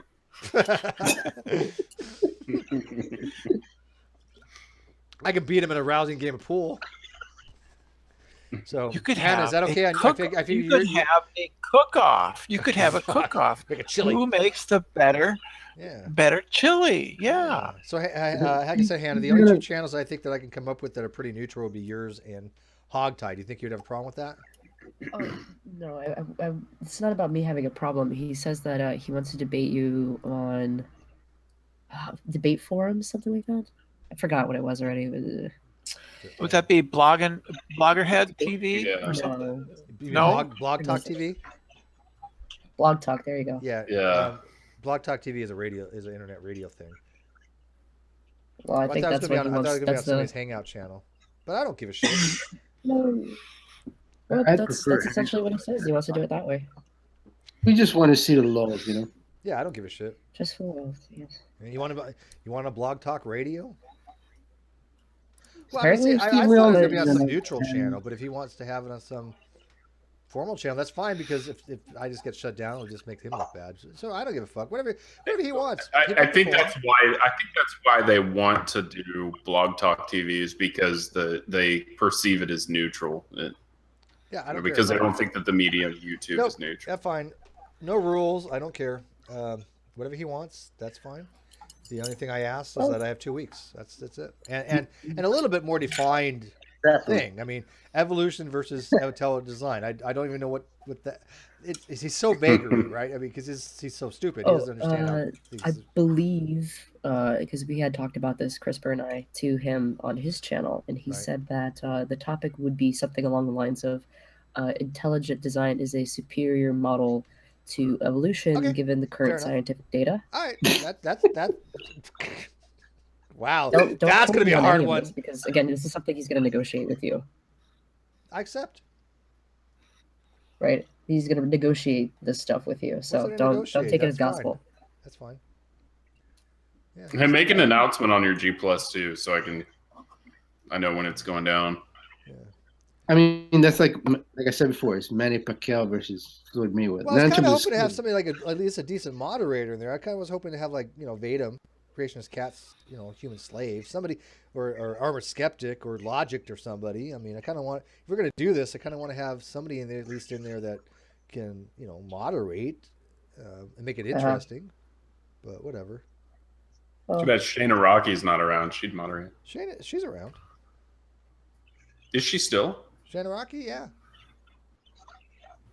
I had no idea. I thought she'd been gone for a couple of years. No, she moved in with Christopher Mowdy. Oh yeah, they did. I've been gone for a couple of years, so that chick. explains my ignorance on it. She's one smart chick. But I believe you guys have a guest that you need to draw your attention to. Oh, I'm sorry. Well, yes, you're right. Edgar, we're back. Okay. Edgar, can I before you Hannah's start talking, because room. Steve brought up a really good point. Yeah, please ask. So Steve brought up a really good point, which was that if you have a coin with the same side balance and it must produce an outcome, one or the other, but both sides produce the same outcome, that you have a probability of 1. And then you had said in your position for instinct that it causes that the act of having more effort towards the outcome causes a probability greater than 1. But what can you come up with a better analogy than a human being making a coin that has two sides that are the same, that can't land on its side?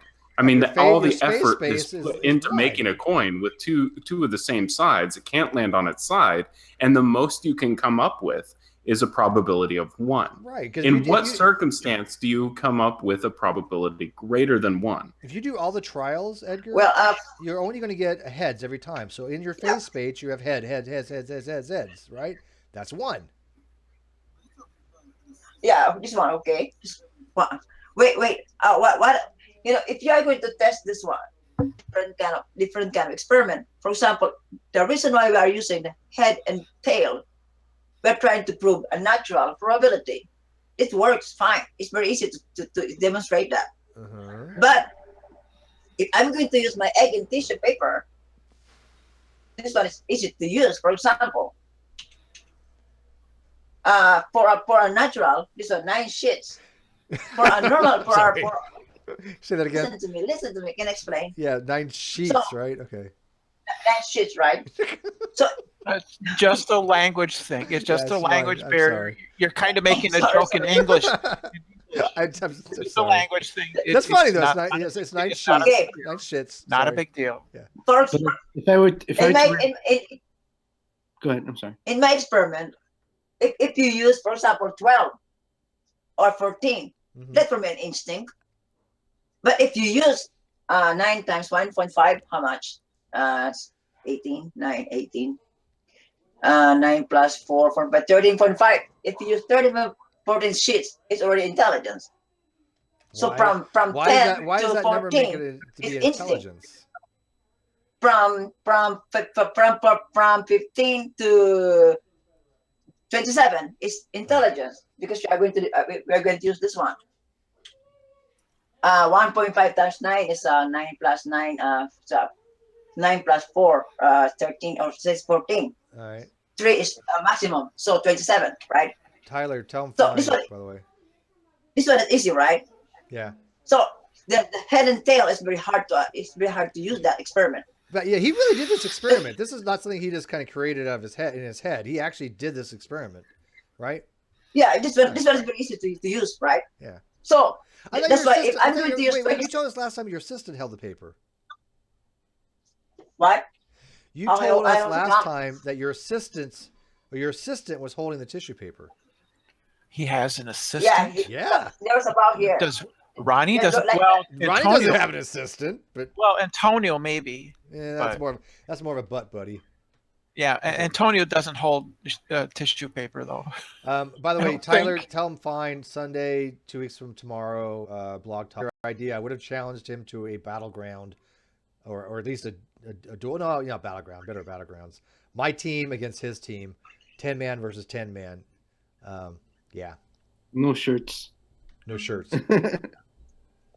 But yeah, that's fine. I don't give a shit. Do you guys care if it's on Blog Talk TV? I don't give a fuck. See if this resets it.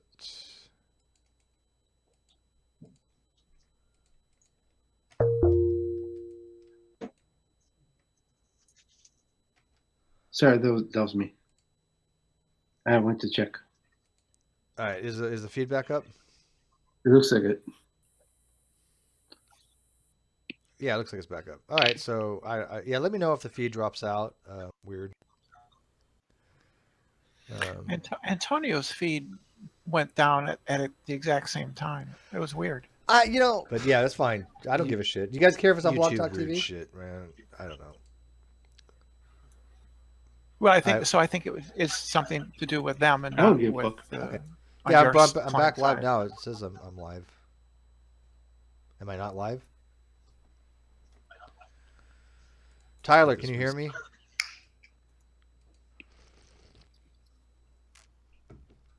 No, I know that's Yeah, you're live. And Wolf, you're asking for the link, and I've said it 5,000 times. The link is in the video description.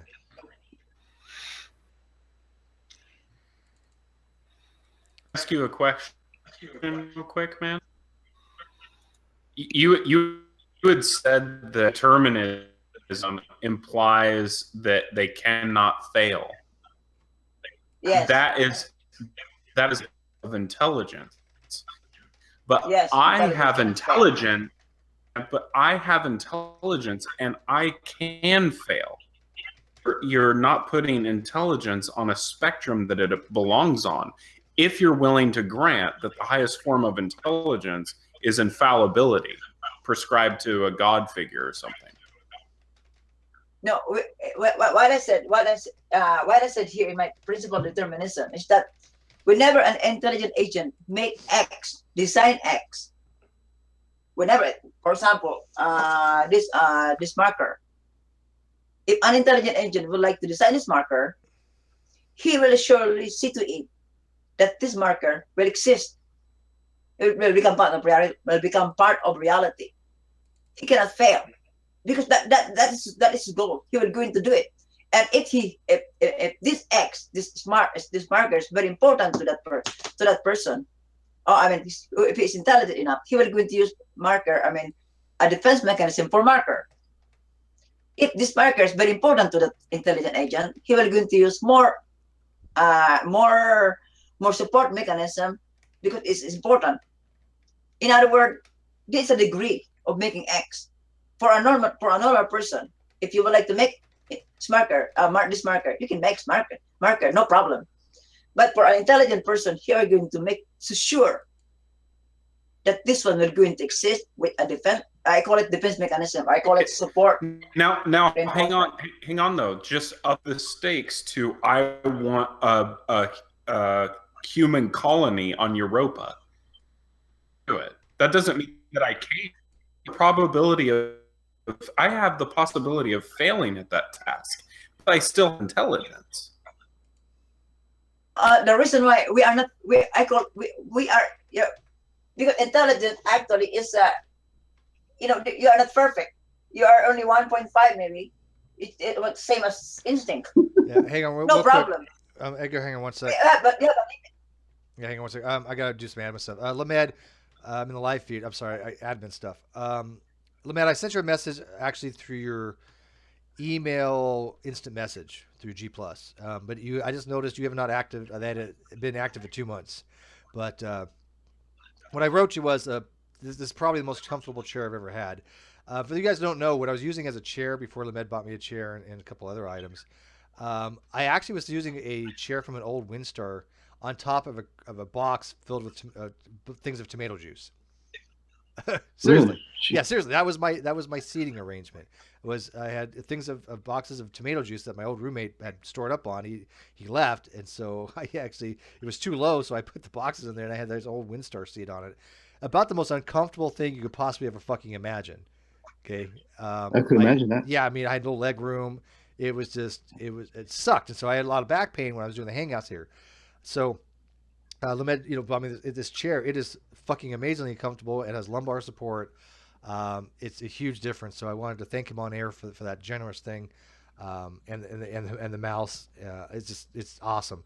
So I've got a whole new setup, and that's one of the reasons why I wanted to give back for this whole debate thing, because Lamed student and Ruhif and Nelson all contributed immensely to my wish list, which I had no idea that was going to be that much fulfilled.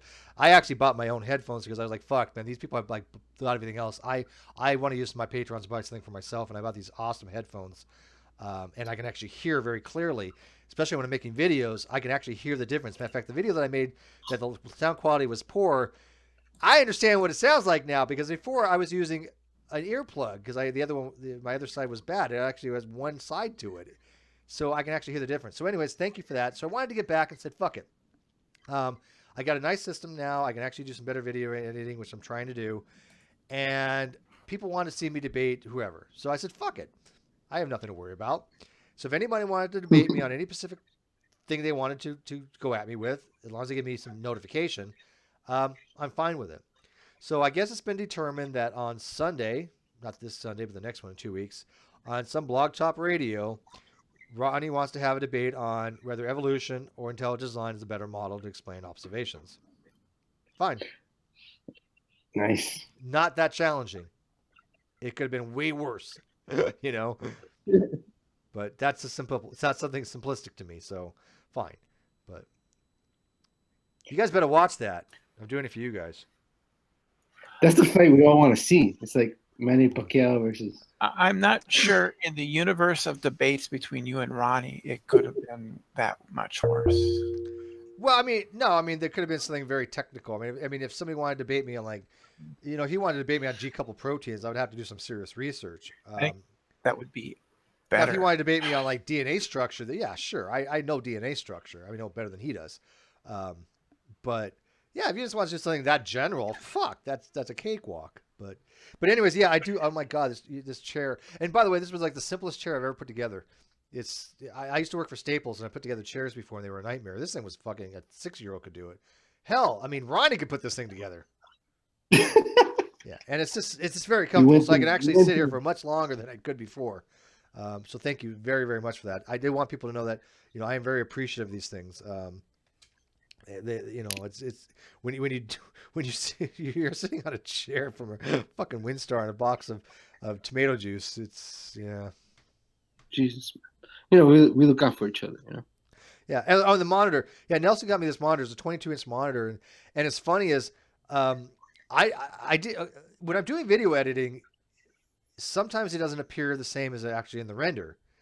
Now with this monitor, most of the time, there's still a few instances I've noticed, but it's not the monitor. I can actually see what I'm rendering. So anyways, side note there. And I am working on a video to debunk Orphan Red on her whole "the sky is blue because of fluorescence" thing. Complete bullshit. But I do want to ask a question. I'm sorry, Edgar, we're taking away from you, but whatever. No problem. Yeah.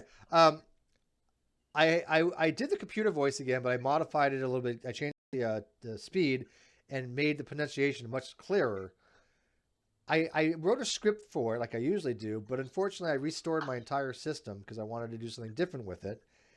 And I didn't save that file. But I thought about narrating it in my own voice. So I kind of want to know, do you guys want to hear me narrate the videos from now on in my own voice, or do you mind the robotic voice if it's intelligible? Because I think the version I have now is pretty intelligible. So guys, give me some feedback on that. But go ahead back to the discussion. But in the live feed, let me know what you think. My voice or the robotic voice. I don't think I could change it now because I lost the script, but for future reference. Go ahead. I think the personal voice is always preferable. My opinion. Who asked you? I'm kidding. I'm kidding. Are you monotone?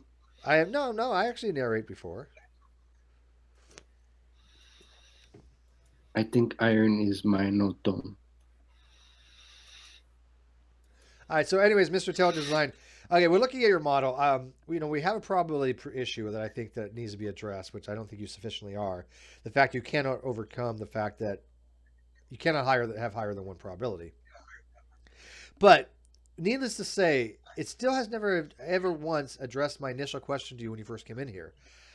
How do we differentiate between something that is naturally designed by a designer, and I mean that in a cosmic sense, not as we design airplanes, but in a cosmic sense, how do we determine the universe or the earth or whatever was designed, or humans, as opposed to a non-designed system?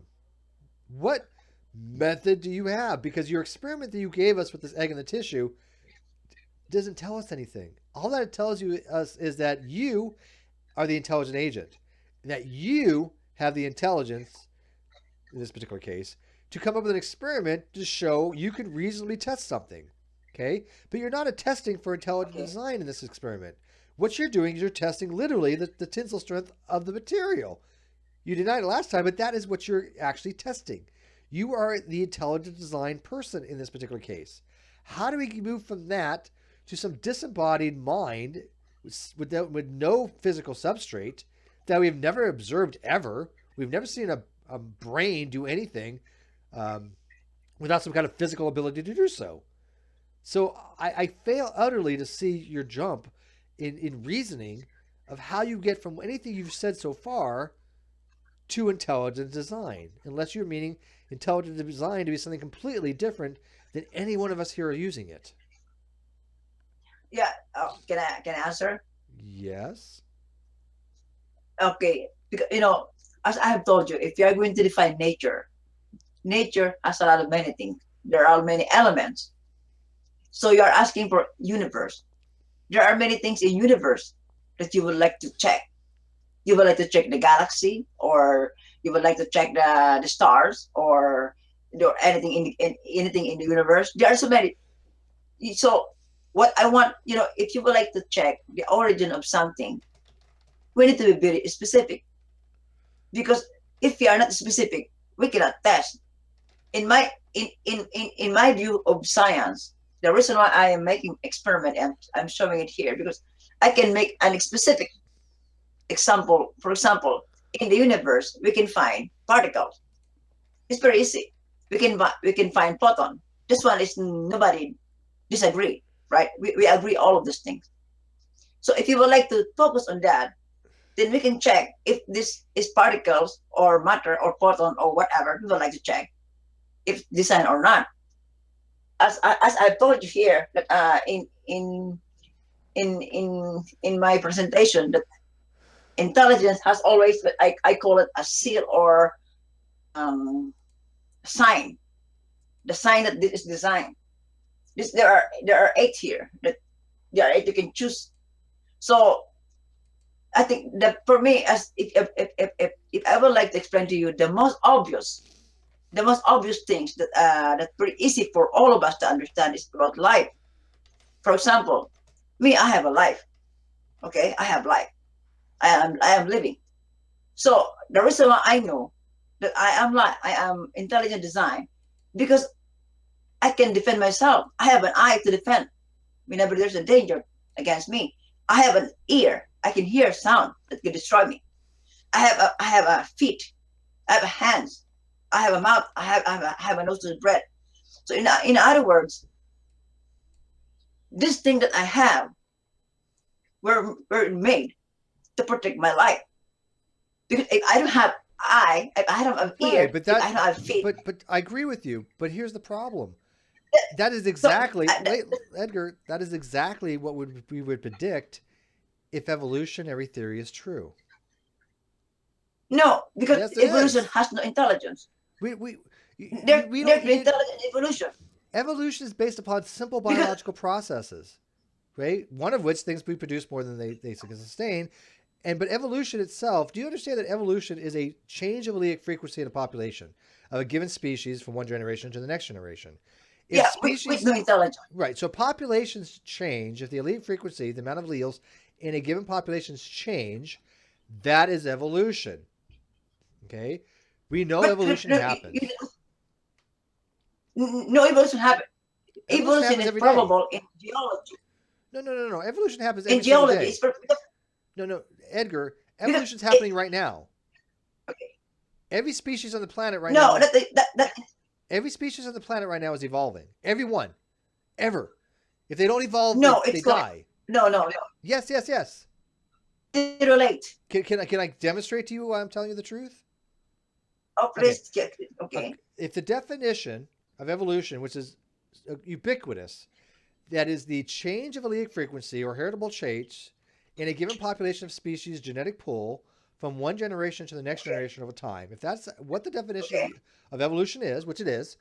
Now, if I have an offspring, right? Let's say, well, you and I can't have a child together, but hypothetically, say we have a child together, okay? It's little Ronnie. We'll call him little Ronnie. Okay. So we have a child together. It's little Ronnie, because that's what I named my next kid. And he has our genes, right? So in the population, there's been a variation of a specific allele, right? Evolution has taken place because there's a chain of a frequency of allele.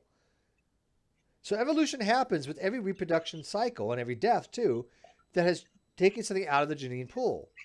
That is what evolution is. Every day, evolution takes place. It happens every single population on the planet undergoes evolution.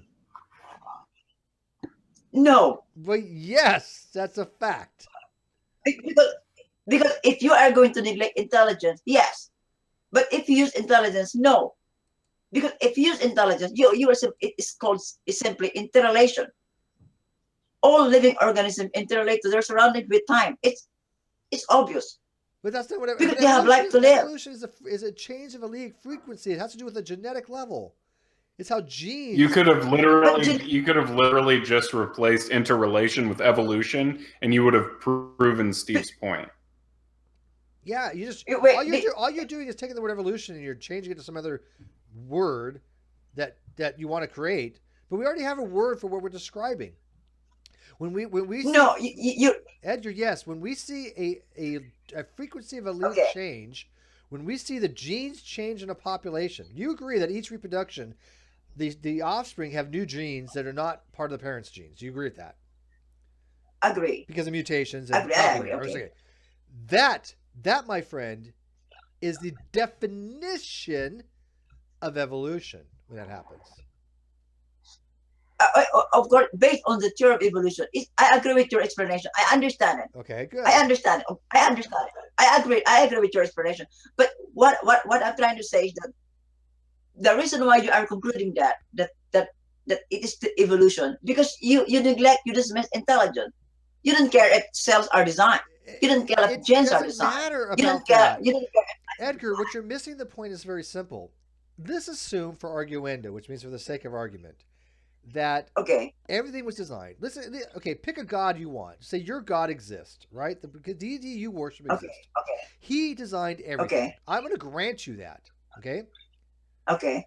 The problem you run into is that evolution still happens. No. Yes. Every reproductive cycle, the evolution happens. Remember that a designer used intelligence to, for example, but it doesn't you need to understand matter. If there's a change of allelic frequencies or heritable traits in a population, right? If I have something that's heritable that I can pass on to future generations, that is evolution. It doesn't matter where Jesus did it, God did it, aliens did it, or Thor did it. It makes no difference of how that came to be. Evolution still happens every day. Can I show you? Because you are assuming and concluding that an agent who designed life, an agent who designed the universe, an agent who designed self, we're not going to use the change and the origin of the living organism. In other words, you assume from the beginning, from the origin of universe until the origin of life, you assume intelligence. From the beginning of life. Wait, no. I have not made any assumptions to you. I didn't assume intelligence. I think intelligence is an emergent property. Yeah. It's an emergent property of a brain. Because I have never seen intelligence with anything that didn't have a brain, ever. I have never observed that. I've never seen a star be intelligent. I've never seen a rock be intelligent. I've never seen a plant be intelligent. Everything that's ever been intelligent had a brain. Plants are not intelligent. Agent, right? An intelligent agent has a brain. But the intelligent agent, the design of the intelligent agent has no brain. It's okay. I understand it. But all intelligent agents must have a brain. But those who are intelligent made products didn't have a brain. No problem. So you need to separate it. The reason why you are confused about reality because you are trying to mix. Of all things there, I'm not confused, I assure you. You're mixing everything. Okay, I repeat. First, the reason why you are confused. Okay, I show you why you are confused. Okay. Well, maybe your the first brain didn't have to have a brain. I show you why you are confused. Okay. In my explanation, the way I see nature, I call it biological interrelation. The reason why I call it biological interrelation because I use intelligence, and intelligence can explain the origin of life. No, it can't. It can explain life. It can explain intelligence. It can explain process. It can explain reality. It can explain cause and effect. It can explain origin. But the theory of evolution. But the theory of evolution, if you're going to look at it, didn't care about this process. Didn't care. They dismissed these things. So in other words, you are trying to assume if you are going to if you are going to look at my eye the way I see it, it's like a flat Earth. The theory of evolution is looking at the flat Earth. You don't care about the whole picture of the Earth. You're just looking at here this very simple space in the Earth. What do you think? You don't care about the whole space of the Earth. You don't care about that. You don't care about this one. What is the theory of evolution? Theory of evolution is frequency of polarity. In other words, change with time. The simplest one we normally use in the evolution is a change with time. No, that's a general definition. I'm asking you what the theory of evolution actually is. Okay, every theory wants to explain something, right? That's what a theory does. A theory explains an observation. Okay. What does the theory of evolution explain or attempt to explain? If based on my understanding about the theory of evolution, it is a change with time. No. And the change is from species to being. No, it's that's not my question. My question is, what observation are we making that we want to have an explanation for, that we have formulated a theory to explain that observation? There's none. I cannot find. Can you give me?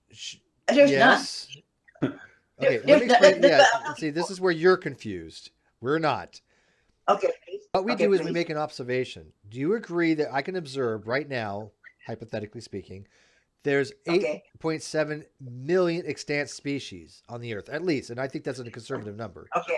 Not including some of the things in the ocean. So you agree there's millions of extant species living today, correct? Okay. Okay, I agree. Okay. The theory of evolution explains why those species are alive. It's the same here in my theory. Well, it's the same. Okay. Wait, hang on. We're not talking about your theory. I asked you what the theory of evolution explains. The theory of evolution explains why we have so many extant species we observe. That's the observation. The observation of the extant species. Now we want to explain how did they get here. Okay? Extinct. Why do you die? No. Not extant. Sorry, extant.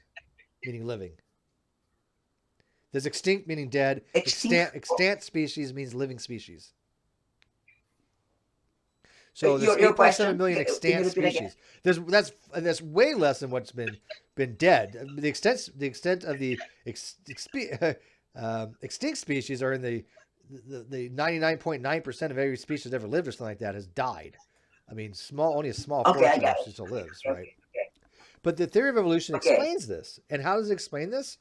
Things like speciation, natural selection, adaptation, gene flow, migration. All this shit is what explains why we see so many species we have today. And how do we validate that? By seeing these things happen. We've seen speciation. We've seen allopatric. We've seen periopatric. We've seen sympatric speciation. We've seen populations diverge where they reproductively isolate with each other. We've seen other species become divergent. We've seen things adapt to their environment. And we've seen changes on the genetic level in populations, which is the definitive thing of evolution. So let me ask you a question. According to what we understand to be how evolution works and how these species came about, what would come first to you, logically speaking? Does speciation happen first and then evolution? Or does evolution happen first and then speciation? Which do you think happens first? None. If you are going to evolution, none. There's none. According to the model, according to the science. Okay. Which one occurs first according to what we all took in college and we all know about biology? Which one happens first? Does evolution happen first and then it leads to speciation, or speciation happen first that leads to evolution?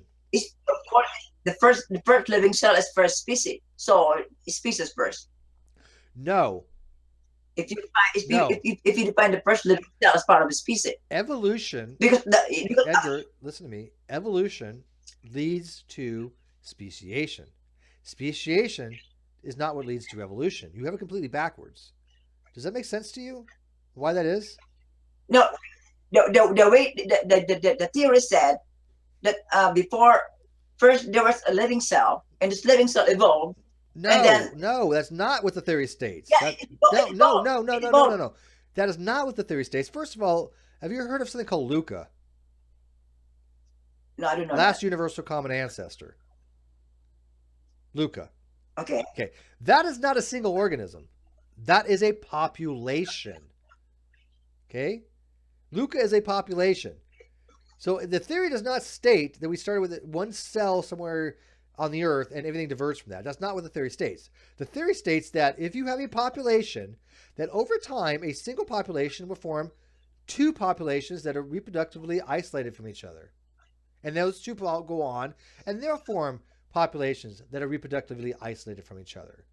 So when I asked you the question, which comes first, evolution is first, right? You have reproduction and death. The evolution happens. And then over time, you have speciation. Does that make sense to you? No. The first thing. Okay. You have it backwards, man. You're thinking that speciation hypothetically occurs, and then all of a sudden you have evolution. No, each step is evolution. Each reproductive cycle is evolution. Every baby born contributes to evolution. That's how it works. You have a straw man version of evolution that nobody agrees with because it's not the theory. It's like you try to explain mathematics and you're talking about freaking English or something. It's a completely different subject. Your straw man version of this subject is not what's taught anywhere, right? You're not addressing what is actually taught as the theory because you don't know the theory. You don't understand what a scientific theory means.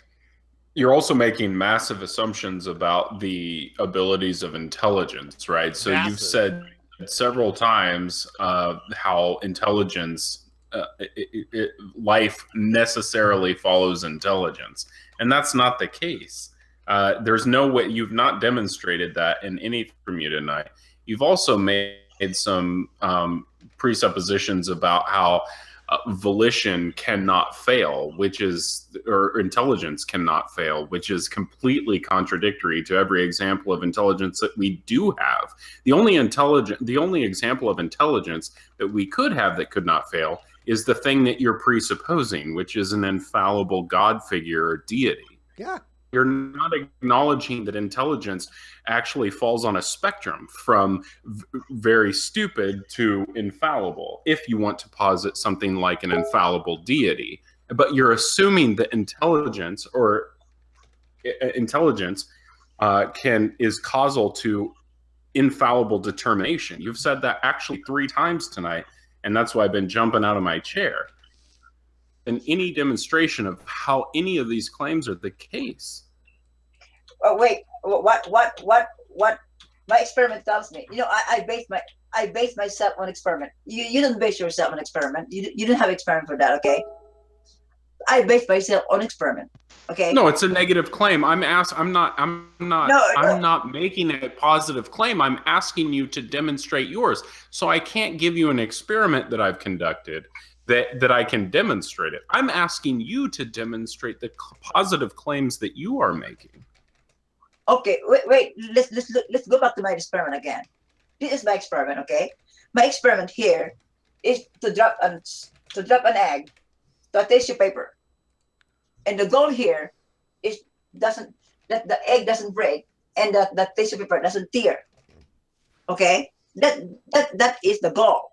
So to a normal person, if you are going to have 6 to 8 grams of egg with 9 sheets, you should succeed. So for me, that's intelligent. That's natural. But because I'm determined so that this egg could survive. That's happenstance. The goal is yours. You're the intelligent person in this equation. Right. You're the only intelligence in this equation. The egg is not intelligent. The sheets of paper are not intelligent. There is no observer effect. There is no observer effect that accounts for the intelligence that you are ascribing to anything other than your own. So wait, hold on real quick. So this guy's experiment is an egg falling on a piece of paper, and that shows design of the external universe we're a part of? Yeah. He's calling it symmetry and saying that it's proof of intelligence. The 68-gram egg can fall on 9 sheets of tissue paper, not break, and that's evidence for intelligence. No, wait, no, it's different. If that's not the case, then please parse that out such that we can understand it. Okay, please, yeah, okay. This experiment was designed to test a concept, to test intelligence. Okay, because we were taught that intelligence is what is the principle? You didn't answer Brenda's question earlier, and it's going to be important for us to move on from here. What is the principle of intelligence? First, when I say principle, I meant method. Method. METOD. A method. A way. Okay, a concept, a way of making something. Okay, so if you are going to drop this one, I mean, what I'm trying to explain here about intelligence is that when you drop an egg to a tissue paper and it breaks, we know that failure is not intelligence.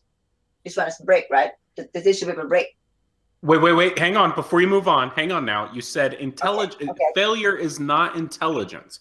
So if I am an intelligent being, would you agree with that? Of course I agree. Because intelligence cannot fail. If I fail, does that mean that my intelligence just disappears? It's not a part of my ontology? What is the claim if I fail? Thing that I determine. It depends. If you fail on something, for example, if you are trying to make this marker, if you fail to make this marker, then you are not intelligence. Wait a minute. Wait. So, but you're not explaining it. And I asked you this last time. Just up the stakes to a human colony on Europa, and I cannot do that. But does that mean that I'm not intelligent? Yeah. If you fail in any X that you would like to do, I repeat again. If you fail in any X that you would like to do, you are not intelligence. What? Because failure is not intelligence. No. I disagree with that. The best minds have failed and learned from that because they're intelligent. That's what intelligence is. Learn from your failures. Yeah, we humans, we humans, we study. Real quick, can I just say something real quick? Okay. What's your criteria for this perfect intelligence? I mean, we don't have that.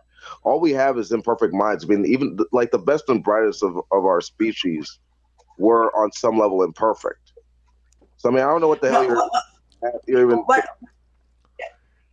Because it depends on X. It depends on the thing that you would like to make. For example, if you would like to make a particle accelerator that's beyond the LHC, maybe you can do that. If you will, maybe there are many impossible X here that we cannot do. Okay, but hold on, Garfield. Okay. I mean, like just real quick. I don't mean to cut you off. Okay. We understand that we understand that humans are capable of. We understand that humans are capable of designing things, right? Like art or buildings and stuff like that. I agree. Yeah.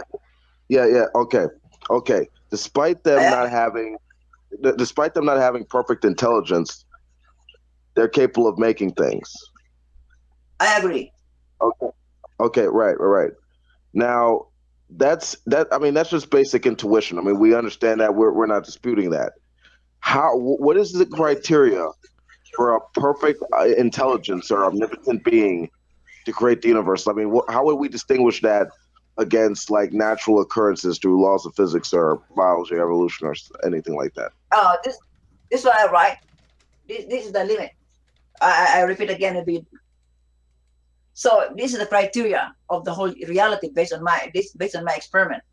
So if you would like to look, okay.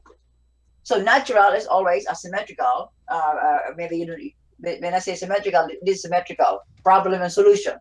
There's a problem, there's a solution. There's symmetrical. So this is the criteria. This is everything. This is my holy grail. Okay. We normally use this one for natural. This one is for instinct. This one is for intelligence, and this is perfect intelligence. So first, I repeat again. I'm going to make it easy. So if life is it's not intelligent design, we will never find defense mechanism to life. Meaning, life is only life, no defense mechanism. So this one it falls in here. But if life has defense mechanism, because it has support. Let me ask you a so question. It's just here. We're not really getting anywhere in this because. Let's be honest. Well, let me ask you a question. Nobody grasps this. Nobody is granted that. I want to ask you this, Edgar, and I really want a direct answer. Yeah. So please don't beat around the bush on it. If I was to grant if I was to grant you, all this is evidence for intelligent design, and say, you know what? Okay, Edgar, you're absolutely right. There is an intelligence that creates everything. How does that help me in science? How does that help me predict anything? How does that help me make a model to describe how we want to get a man to the moon? How does that help me do anything kind of predictive modeling of how things would when they're going to speciate? How do I predict what flu virus to make for the next 3 years based upon the mutational rates of bacteria? What does that do for us by saying, okay, you know what? Yes, interesting. There's an intelligence that's out there. There's intelligence that made all this. Great. We have knowledge of that. Now what? What does that do for us? It's interesting. Well, it's simple. But how do we make how do we make that into a model? How do we make it into a predictive model? Okay. The actual application for this, for example, in a company, right? I always use the company because it's very simple. Okay. Okay. I will make it simple in a company, in your workplace. For example, a natural person will make X with one factor of safety if X is his problem. But an instinct person will make the same X with 1.5 factor of safety to solve the same problem. X, maybe the X is his favorite or his passion, the part of instinct. Or an intelligent person will use 3 times factor of safety to secure. I asked you to do it. Listen to me. This has nothing to do with my question. I've given you there's an intelligence. Now that I know there's an intelligence that created everything, how does that affect our science? The natural person versus the intelligent person. What? Yeah, it's complete nonsense. It's gibberish, but we've been trying to get him to define that. I just want to know is if I give you there's intelligent design, I just want to know from a single solitary idea, what good does that do me? It's fascinating. Let's assume that I would get you that as God. Intelligent design is your deity. No. Listen to me carefully.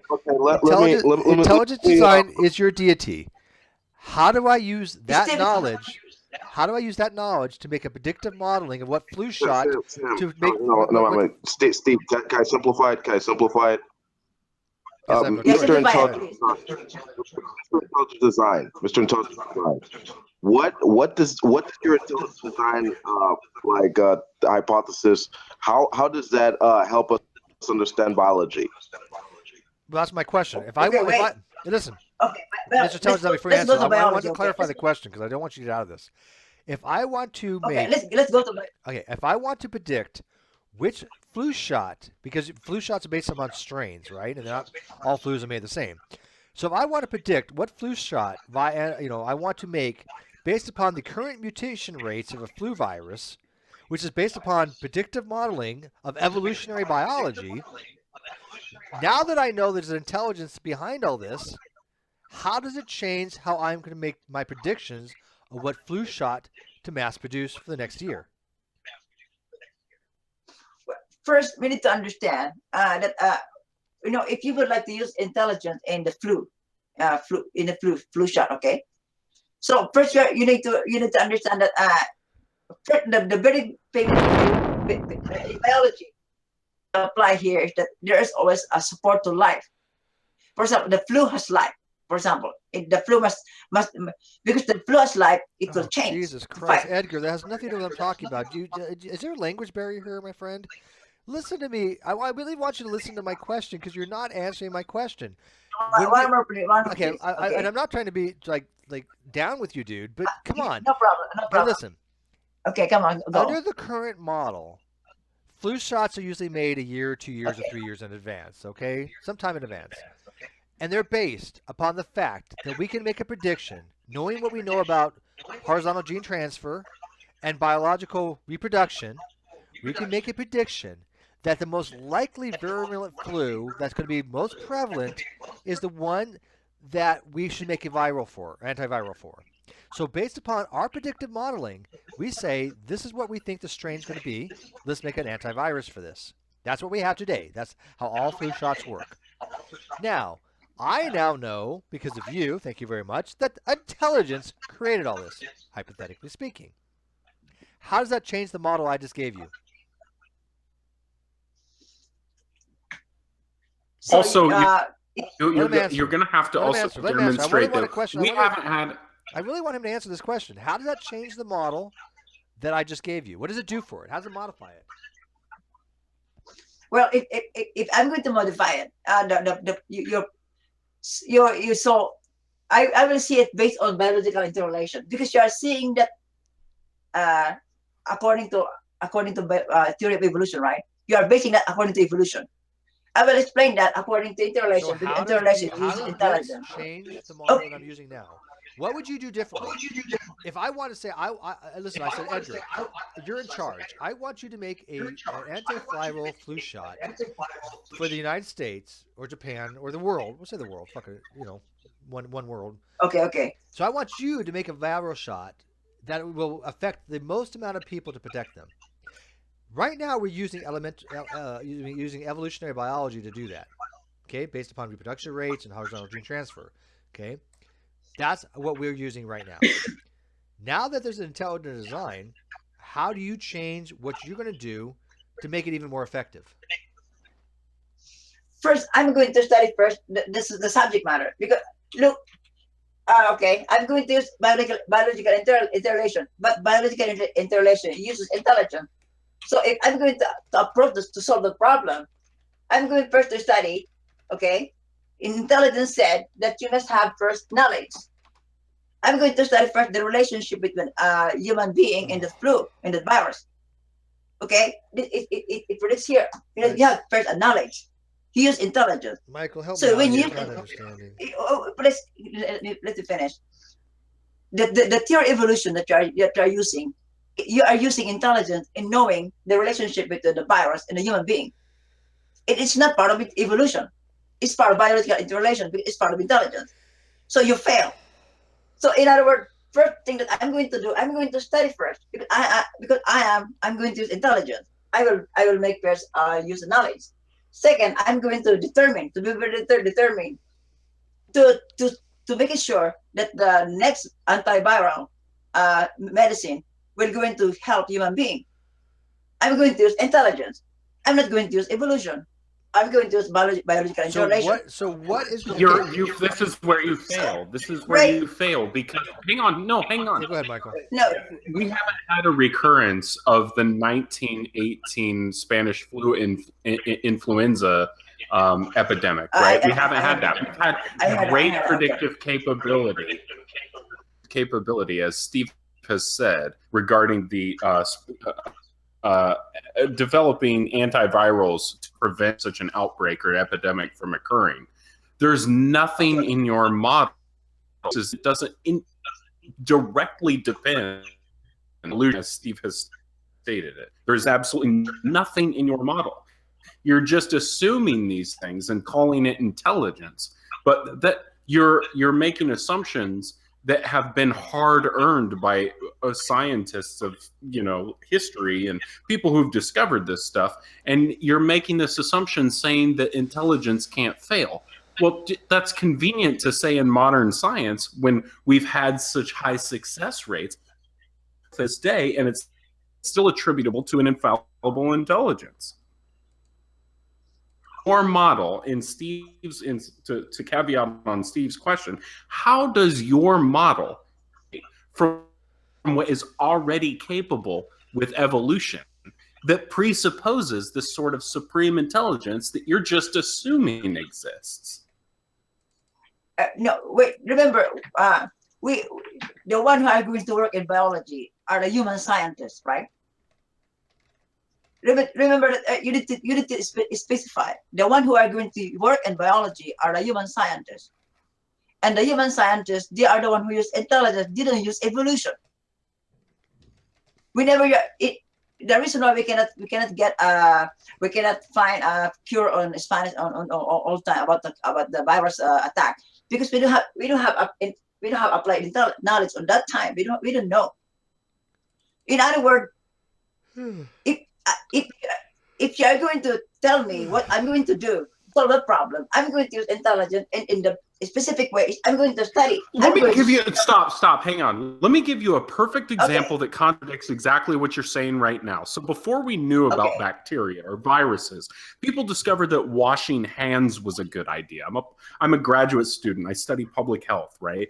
So we knew that before viruses, before we knew about bacteria and microbes and stuff like that, before we knew about, somebody discovered that washing their hands was a good idea. Did they do that intelligently? Maybe no. No, of course not. But it worked, and it still works on the model of evolution that Steve is proposing. There's nothing about the model that you're proposing right now for the existence of these things or the presupposition of a supreme intelligence that accounts for that. It could absolutely occur with lack of intelligence, as is done with the washing of hands before the discovery of microbes. Right, because you don't have to be that intelligent to realize that if you have two segments of society, one not washing their hands and one washing their hands, and you notice the ones not washing their hands tend to get sick more, right? Yes, I do disagree with both of you on this one. Sorry, it does require a little bit of intelligence to make these connections, because this is what intelligence is: the ability to form. Well, what I should have said was it doesn't require direct knowledge of evolution as you presented it. I'll grant you that. Yeah, it doesn't require that level of intelligence. Right, exactly. We don't have to give a shit what the fuck evolution says. We just observe, hey, this group over here is not getting as sick as this one. Okay, that's all we got to do. It doesn't require anything more than that, Edgar. No, you need to remember first that I am the latecomer. Okay, if I started this design in Darwin's time, maybe you are going to be familiar with me. So the reason why you are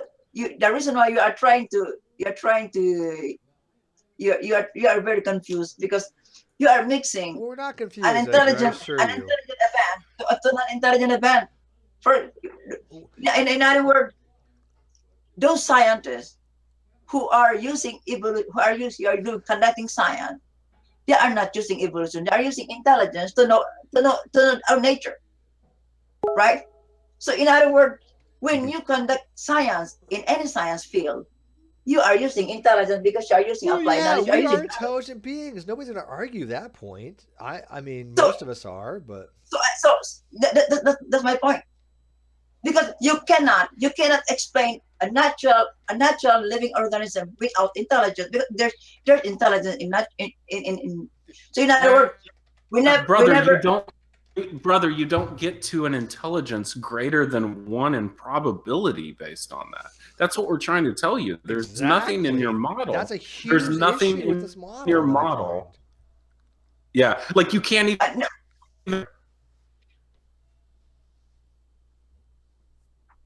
It's not a model. It's not what we're saying.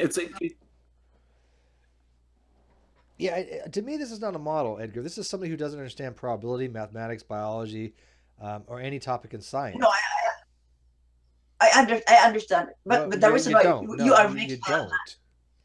Well, did you? Did you take biology in college? We don't have biology in college. We have physics in my college. Okay. Well, you said you didn't take physics. Yeah, because I forgot my curriculum. I forgot my curriculum, but we took physics in college. Okay, but you didn't take biology. No, I just in high school. Okay, we have people that are studying biology in the live feed right now. They're not unaware or ignorant of these topics. They understand these topics, right? But they don't understand intelligence. So you remember, if you understand intelligence, you will see that there is. That's why I told you that if you are going to study, it's like this. Okay. You are looking at a flat Earth. the theory of evolution is like a flat Earth. Since you don't understand intelligence. We look at it this way: you're the flat earther in this scenario. You're just part of this small space where my biological interrelation, I see the whole picture. But you can't, because you don't know biology. How do you know? How do you know more about biology than the people that study biology when you've never studied biology? Because I understand intelligence. But that doesn't mean you understand biology. You don't. It's part of nature. So we have to check if nature is designed or not. We have to check if cells are designed or not. We have to check if life is designed or not. And you've never given us yet to determine a mechanism by which the cell is designed. If I have an explanation of how the cell can come to be naturalistically, why do I need design? If I can show you how the cell came about bit by bit, piece by piece, protein by protein, then why do you need a designer? If I can show you naturalistically it can happen. Yeah, please show me. But there's not. So there is. No, there is. Have you ever read things about the RNA world hypothesis? Have you ever read anything about cellular development or endosymbiosis? Have you ever looked into it? There's not. Well, no. There's no science. Bullshit. There's overwhelming. If you go to Google Scholar and you type in evolutionary biology, 1.3 million searches come up. Well, papers. It's overwhelming. Just because you're not aware of the science doesn't mean that other people are not. Okay? There's overwhelming evidence to support these things. The topic is now. You said that the cell can be produced without intelligence. How? Because the cell's not intelligent. It doesn't how do you know? How do you know that it's intelligent design? How do you know? First, my question is, how do the people, the supporters of theory of evolution, know that the cells are not designed intelligently? We don't. I have no idea. That's not the theory. I'm perfect. You didn't know. Listen to me carefully, Edgar. Nobody in their right mind, in my opinion, no evolutionist or no scientist in their right mind could ever say, we can demonstrate that the cell is not designed. I think that's bullshit. They can't do that. Okay? What they can do is say, you know what? Listen to me. What they can do is say, hey, we can show naturally how this came about, not requiring there to be an intelligence. That's what they can do. But that's impossible. If that's the reason why, because they don't know about intelligence. That's the reason why I'm going to make another explanation. But if you know intelligence, you will say it's impossible. For example, this marker, this marker, if you don't know about intelligence, you just call it natural design. But if I know intelligence, I can call it natural design, intelligent design. So if you apply that to cell, and the reason why our scientists today doesn't understand how if cells are designed or not, because they don't know about intelligence, they don't care. So when that's the reason. The first thing for you to say that I'm wrong is to show that there is no intelligence in nature. No, that's an argument from ignorance. I don't have to show you there's no intelligence. All I have to do is come up with a viable model that works, that makes predictions, not requiring intelligence. That's what the theory of evolution does. It's a naturalistic explanation. That's reliable. But you mix everything. What? But you mix everything. You mix non-intelligence to intelligence. You're not listening. That's why Edgar, you don't understand these concepts. It's not that complicated. If I can come up with a model that explains observations and does so naturalistically through a teleonomical system, which means the appearance of design, I don't have to demonstrate anything else. That's all science requires of a model, to be able to explain and make predictions that be confirmed. That's it. Evolution is one. Listen to me. Evolution is one, a model. 2, it makes predictions. 3, it is confirmed through repeated experimentation. No. Oh, yes, Edgar. Edgar, you're a nice guy. Listen to me here. I'm a nice guy too. I'm telling you the truth. You make me laugh. You make me laugh. Edgar, you have never studied biology. Look, that's the reason why you have. Okay, it's funny you put that on the screen. Do you know the story behind Tiktaalik? Yeah, let's talk about this one. Okay. Because you are. Let me ask you, Edgar. When there's a scientific expedition that went out to Nova Scotia, and they wanted to find. I know it about Bill Shipman. Okay, I know that. So they wanted to find a transitional species, right? That was basically a four-legged tetrapod. I know it. Okay. Now, well, you may, but the other people that are listening may not. So they may not understand that the Tiktaalik was a creature that lived about 375 some odd million years ago. And they set out to find this particular fossil. And so they went to Nova Scotia to look at layers that were 375 million years old. Okay, so the model. I know that. I know it. Okay, so I'm telling you for other people here.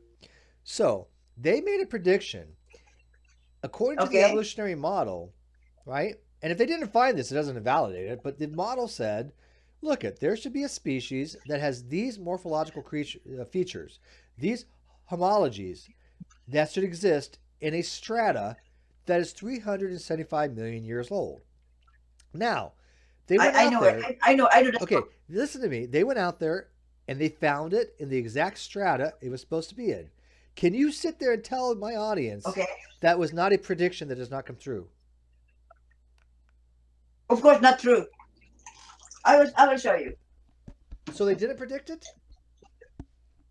You know, prediction is a noun. Prediction is a noun. Yes, but to predict is a verb. There are also wrong prediction. There is also unscientific prediction, and there are also unrealistic prediction. Steve, there's I will show you. Are you guys like Reddit atheists or like what? I will show you. I will show you. Yeah, this kid. And, listen to me. Listen to me. I'll show you. Edgar, hang on. Somebody came in and had a question. I'm sorry. What was your question? Okay. Are you guys like Reddit atheists? No, I'm agnostic. This kid's like 13 and kind of a bad troll, so you might want to I'm boot him for the sake. Whatever. No, I'm not an atheist. What's your next question? Oh, that was it. I was okay. Good. I'll just All right, sit back and learn something. All right, so Edgar, I just showed you that the theory predicted something very specific based upon phylogeny, okay? Of where? Yeah, that's one of my videos. But you see, prediction is a noun. No, to predict is a verb, though. Yeah, prediction is a noun. But there are also bad prediction. There are also incorrect prediction. There are also unscientific prediction. Was this a unrealistic prediction? No, he's not Chinese. He's Filipino. You have to accept that. Do you accept that? By the way, do you speak Tagalog? In science, I repeat, in science there is prediction. I agree. Edgar, do you speak Tagalog? But there are also what? Do you speak Tagalog? Of course. Okay, Kamusta, by the way. Okay, yeah. Fine. I know a little. I actually love the Philippines. I spent some time over there. But somebody said you're Chinese. I'm okay, like, can I explain now? Yeah, go ahead. Yeah, you know, this the reason why the theory of evolution is a mess. No, it's I'm not. going to tell you now. It's first. It is the most according to Bill wonderful, intelligent theory of all time. It's the most substantiated and confirmed model in all human history. Matter of fact, it's more likely somebody could falsify the theory of gravity before they falsify the theory of evolution. It is the most #1 confirmed model of all time. But the way the theory of evolution make prediction are wrong. That's the reason nobody can predict it. Nobody can falsify it. All right. I mean, the reason why. We predicted we predicted if we looked in the specific geological layer, we would find a fossil that had these traits, right? It would be tetrapod. It would have a flattened snout. It would have an elongated, rib cage. It would be, half fish, not really half fish, but it would have all these traits.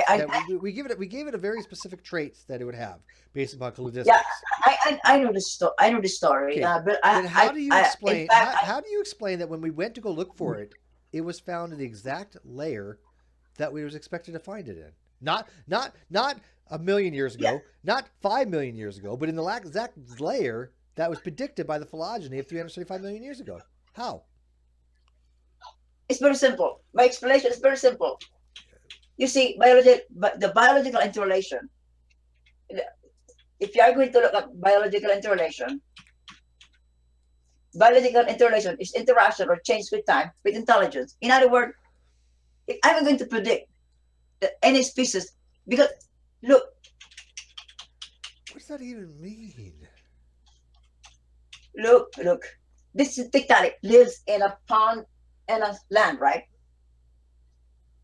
So, in other words, if I'm going to biological interrelation, it predicts that any living organism, bones in any living organisms that are adaptable and livable on that place, habitable on that place. You're not understanding. You're not understanding the prediction here. If I said, "Hey, look at, go back to your picture of tiktaalik. Go find tiktaalik. Okay. Okay. And I want you to look at this thing. And I said, "Hey, Edgar, I'm going to pay you to go find me that fossil." Okay. I have two ways, according on the table, to do it. I can say, "Okay, I want to find that fossil." I can look at the phylogeny, according to evolutionary biology, find out where in cladistics this particular species has this particular unique character combinations. I can match it up to the geological column and say, okay, in this particular strata, this is where I'm going to find the fossil, which is exactly what they did. Under your model, what would lead you to the conclusion that this particular fossil would be in the stratic layer that corresponded to 375 million years ago in Nova Scotia? Under your model, how would you have ever found that? What would you have done? In my model, in biological interrelation, it's pretty the same, because this one, in biological interrelation, the reason why this tiktaalik was here in this place in the right time, in the right place, in the right moment, because this is the place that they can live. But you don't believe the Earth is that old. How old do you believe the Earth is? How old do you believe the Earth is? One more. Okay, I didn't How old do you believe that the Earth is? The age of the Earth? Oh, I think it's young. Because define this so one. Under a young Earth model, how would you find that particular species? Where would you look on a young Earth model to go, okay, I'm going to go to Nova Scotia and look in this particular layer to find this particular fossil on a young Earth model? How would you do that? It's simple, because, for example, you cannot find life, you cannot find whale in the desert, right? It's simple. Because do you know how big the planet is, Edgar? Do you agree the Earth is a decent sized planet relative to us? Oh. It's a small planet, but I mean, the Earth is pretty good size, right? 23,000 square miles, or should be 23,000 miles in circumference, right? About 7,600 miles in diameter. Now, listen to me very carefully here. If I paid you $1 million to go find this fossil, okay? If I said, this is the picture right there, go find me that fossil. Here's $1 million if you get this. What would you use in an intelligent design or a young Earth model to go say, I'm going to go in this particular location to find this fossil? Because it's not found in South Africa. It's not found in Australia. It's not found in Antarctica. It's found in Nova Scotia. So where would you look based upon your model to make that $1 million to find that fossil? Go ahead. The first you need to study first. Of course, you are going to study with intelligence the geology of the Earth. Of course, you are going to go there without any study. So where are you going to find this fossil? You will first study where the question is, you are looking for fossils, but this one. All right, where are you going to go look for it? Give me a place on the Earth. Where are we going to find that at? What fossil are you looking for? That one right there, tiktaalik. Tiktaalik, right? Yes. So you are going to look for a pond that belongs to tiktaalik. The pond in Oregon. You're going to go to Oregon. You are going to intelligence to find this one. But you're not going to evolution. Where on the planet are you going to go? Are you going to go to Oregon? Are you going to go to South America? Are you going to go to Cuba? Are you going to go to Dominican Republic? Are you going to go to France? No, okay, then tell me what country. Listen to me, Edgar. What country are you going to go find the species, to find that fossil? I'm going to intelligence. First, I'm going to intelligence. Great, use your intelligence. Give me the country. Give me the country. I don't know. I never have tried it, but no, I don't know about this. But if I'm going to ask, I'm going to use intelligence to find this one. In other words, you will never find tectonic in the desert, right? So in other words, the reason why we are looking for, because this tectonic live in that place in the exact time. Okay. That interrelation. Do you not see how you avoided my question though? I asked you to show you how. I showed you how my model works. I said, "Oh, you know what? You're going to give me $1 million to go find this fossil. This is how I'm going to do it. I'm going to look through the phylogenetic record, and I'm going to look for all the species that have diverged from prior species, and then find the right clade that has that unique character combination that you're looking for. And then I'm going to say what time period, based on phylogeny, does that correspond to? Oh, that was 375 million years ago. We'd expect to find these unique character combinations. Let's go to the geological column and start digging in rocks that are 375 million years old. Where do we find exposed rock that's 375 million years old? Nova Scotia. Let's go to Nova Scotia and look. Bam, I found tiktaalik. I have a method that is proven reliable to find something. You do not. But you use intelligence. Sure. You see, you use intelligence. But yeah, see, no. Edgar, you have intelligence too, sort of. But can you use intelligence the way I did to go find tiktaalik? Yeah, because we had to understand, first, you are going to use science to find this, right? This right? You are going to use science, you are going to use your mind, you are going to use knowledge. You are going to use intelligence first. You are not going to use evolution. Because evolution dismisses intelligence. So the one who are going to find this one are intelligent. They use intelligence, not evolution. And this living organism tiktaalik. The reason why this tectonic was not in this place in the right time, because we are narrowing it down based on the assumption that life we're going to live in this place. So in other words, you cannot find bones in China because the Japan, for example, you cannot find Japanese bone in China because the Japanese are living in Japan. So in other words, it's obvious that you can find tiktaalik in this place because it's narrowed out. Use intelligence. No, but see, you never use evolution. Edgar, under your model, you would have never gone to look at Nova Scotia because you don't think the Earth is 375 million years old, at least. Oh, I'm newcomer. I'm newcomer, so I never used this one. But I'm newcomer. But if they're going to use me, irrelevant. Your model doesn't work. You know why your model doesn't work? No. You use intelligence. Your model of a young Earth. So what? Your model of a young Earth cannot make predictions. It cannot be validated. Every shred of evidence on the entire planet indicates that the Earth is not 7,000 years old. Matter of fact, every shred indicates a consilience of about 4.5 billion years old. All evidences. Every single solitary one. You believe in a model that doesn't work. You believe in something just as bad as flat Earth, but you don't accept that. You, my friend, and as much as I enjoy you talking to you, you are a flat earther in a way. You have a model that doesn't do anything. Look, can I explain? Because the reason why you are very confused on prediction. I'm not confused. I understand how prediction modeling works. Can you explain? Can I explain? The reason why you are very confused about prediction, I told you there are wrong predictions for intelligence. Because look, this is flat Earth. Yes. We can also make predictions for flat Earth. No, right? You can't. No. Trust me on this. I deal with flat earthers. They don't have a model that works. No, I can't. I can't. Really? Okay. Show me on that model right there how you could predict that the sun would go below the horizon at sunset. No, you're using the whole picture, right? Your argument is you're using the whole picture. There's the model. You're switching. You're switching. Show me on that model how the Earth. You're switching. Wait. You're switching. Look, when you are going to look at the whole Earth, you are going to see different things. When you are going to use a flat Earth, people in the theory of evolution, they are looking here, just only here in a small part of the Earth. Again, we already established that evolution is the theory that explains biodiversification.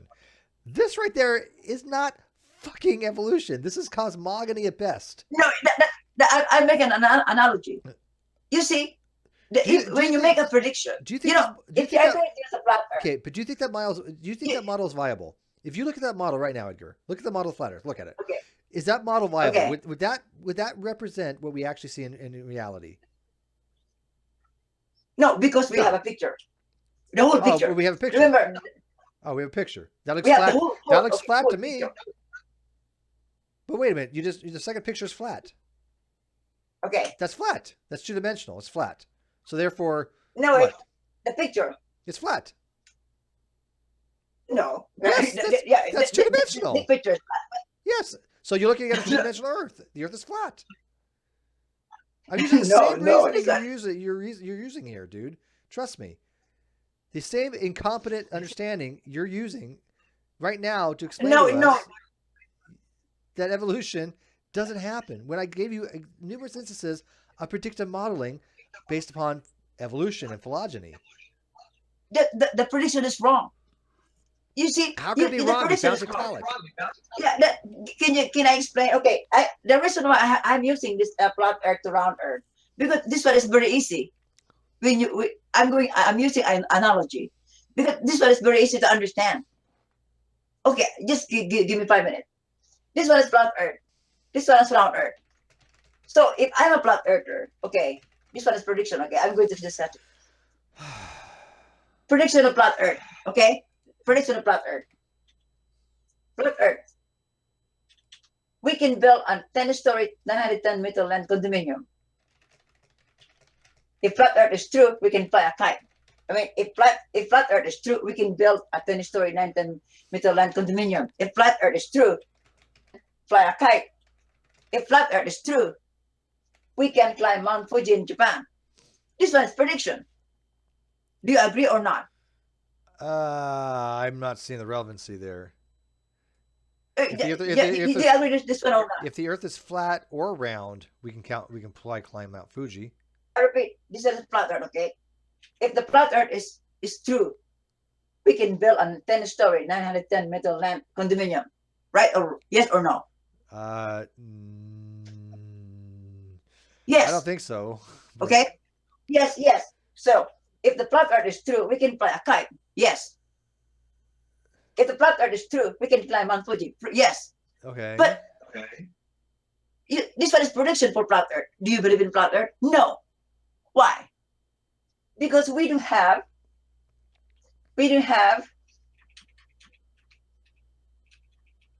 Right, but the whole Earth. Here's the difference. In other words, Edgar, I see your point, but here's the major difference. Those are very, very, very generic predictions that would be ubiquitous across many models. The prediction made for the discovery of Tiktaalik was specific. It was not general. Okay, it was not specific. No, listen to me. There is no other model on the face of the Earth that would allow for the prediction of Tiktaalik the way it was. None, not one. Now your example, your example of flying a kite, it'll be on a flat Earth, it'll be on a round Earth, it'll be a square Earth. But the prediction, no, you have not shown us that your model for a young Earth or intelligent design would have ever led you to Nova Scotia to dig in 375 million-year-old strata. You have not demonstrated that your model would have led you to that. Do you get that? Of course, I'm a newcomer.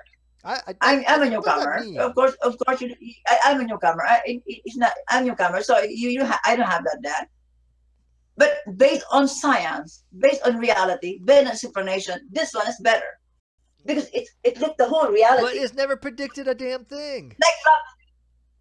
It's never predicted anything. How is that model better when my model has made a prediction that came true? Your model has done jack shit. Yeah, that's the reason why I told you. The reason why it is true because you are using intelligence. You use intelligence in that prediction. I'll be back. You never use evolution. I had to go for a second. Okay. So we never use intelligence. You can predict easily. So it's very simple. In the prediction of flat Earth, the reason why evolution is like flat Earth because you are just looking at the very small space of the reality. You don't care about the whole. That's the reason why you say, hey, we are right, evolution is right, evolution is right. The same people who say flat Earth is right. because you are just looking here. You don't look at the whole Earth. You don't look if life is design or not, or intelligence, or process, or reality, or cause and effect, or origin. You don't care about that. You don't look reality. So that's why when you make a prediction, you just predict like you are living in a flat Earth. You are limited. Do you understand me? What I've seen? That's the reason why, for example, I show you here. This one is missing link. The tic-tac. This one is also bell shopping. This one is chromosome number 2, discussed by Kenneth Muller. It's the same style. You got the wrong prediction because you got wrong prediction. I told you prediction is a noun, but you have to check if it's correct or not. Predict is a verb. Do you agree? Right. So, excuse me. I can say that my model, is able to predict where I need to go dig to find tic-tac, to find a fossil with that type of unique character combinations. You have hijab on a tic-tac to the tic-tac land. It's the same, right? It's interrelation. You see what I'm saying? Okay, but tic-tac isn't found on tic-tac land. Tic-tac was found in Nova Scotia. How do you get to Nova Scotia to find it? Why would you pick Nova Scotia if anywhere else you could pick?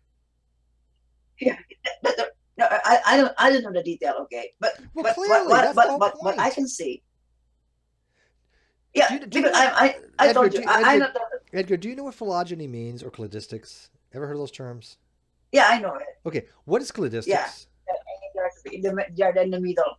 What is cladistics? If I say this is a monophyletic clade as compared to a paraphyletic clade, what do I mean by that?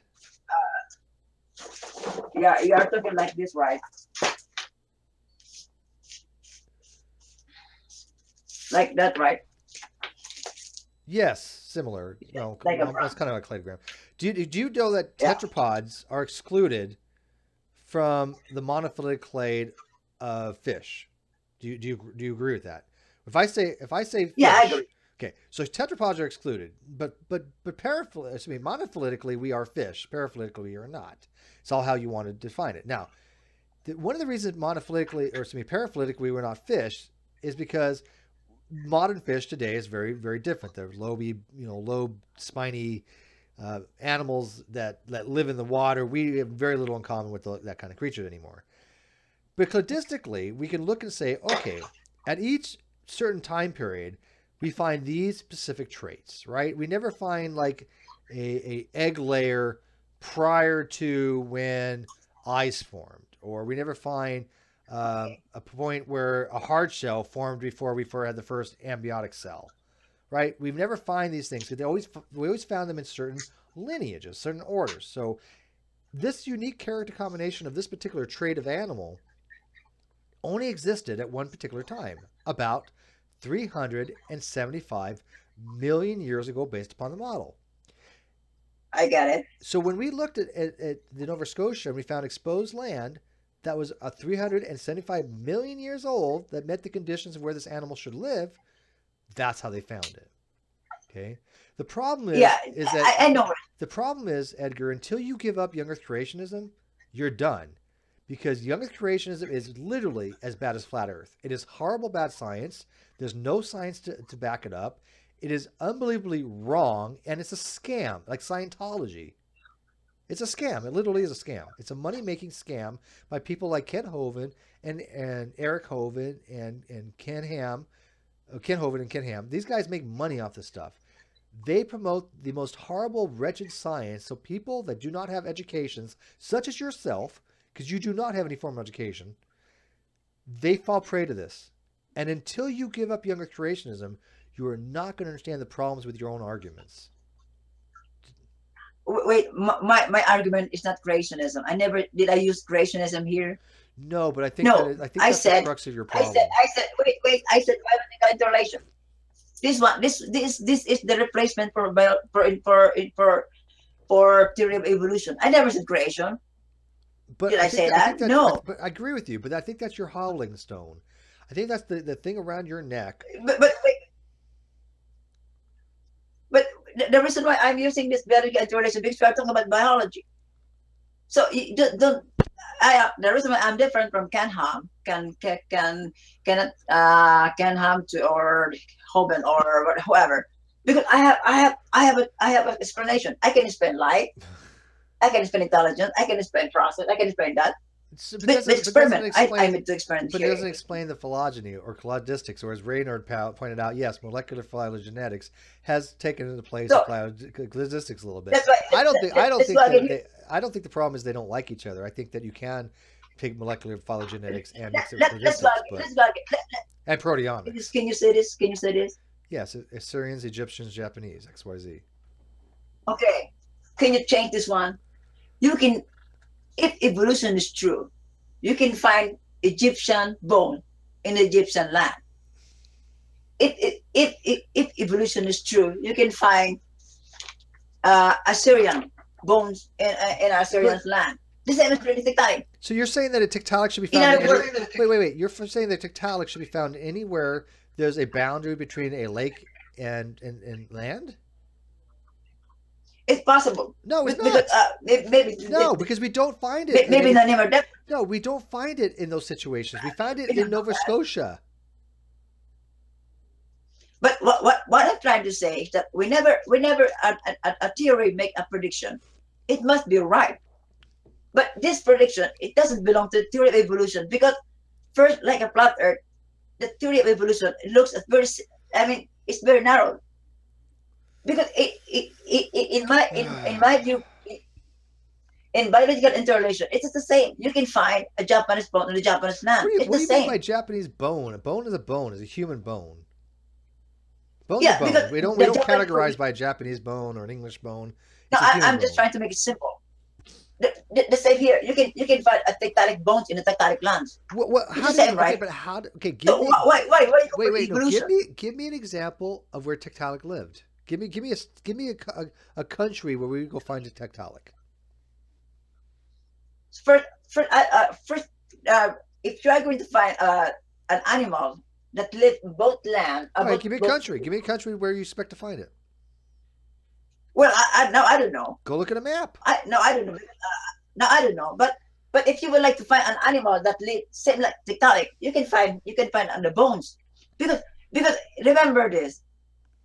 Any animals are going to live in the place on the place where he fits to live, and that is not evolution.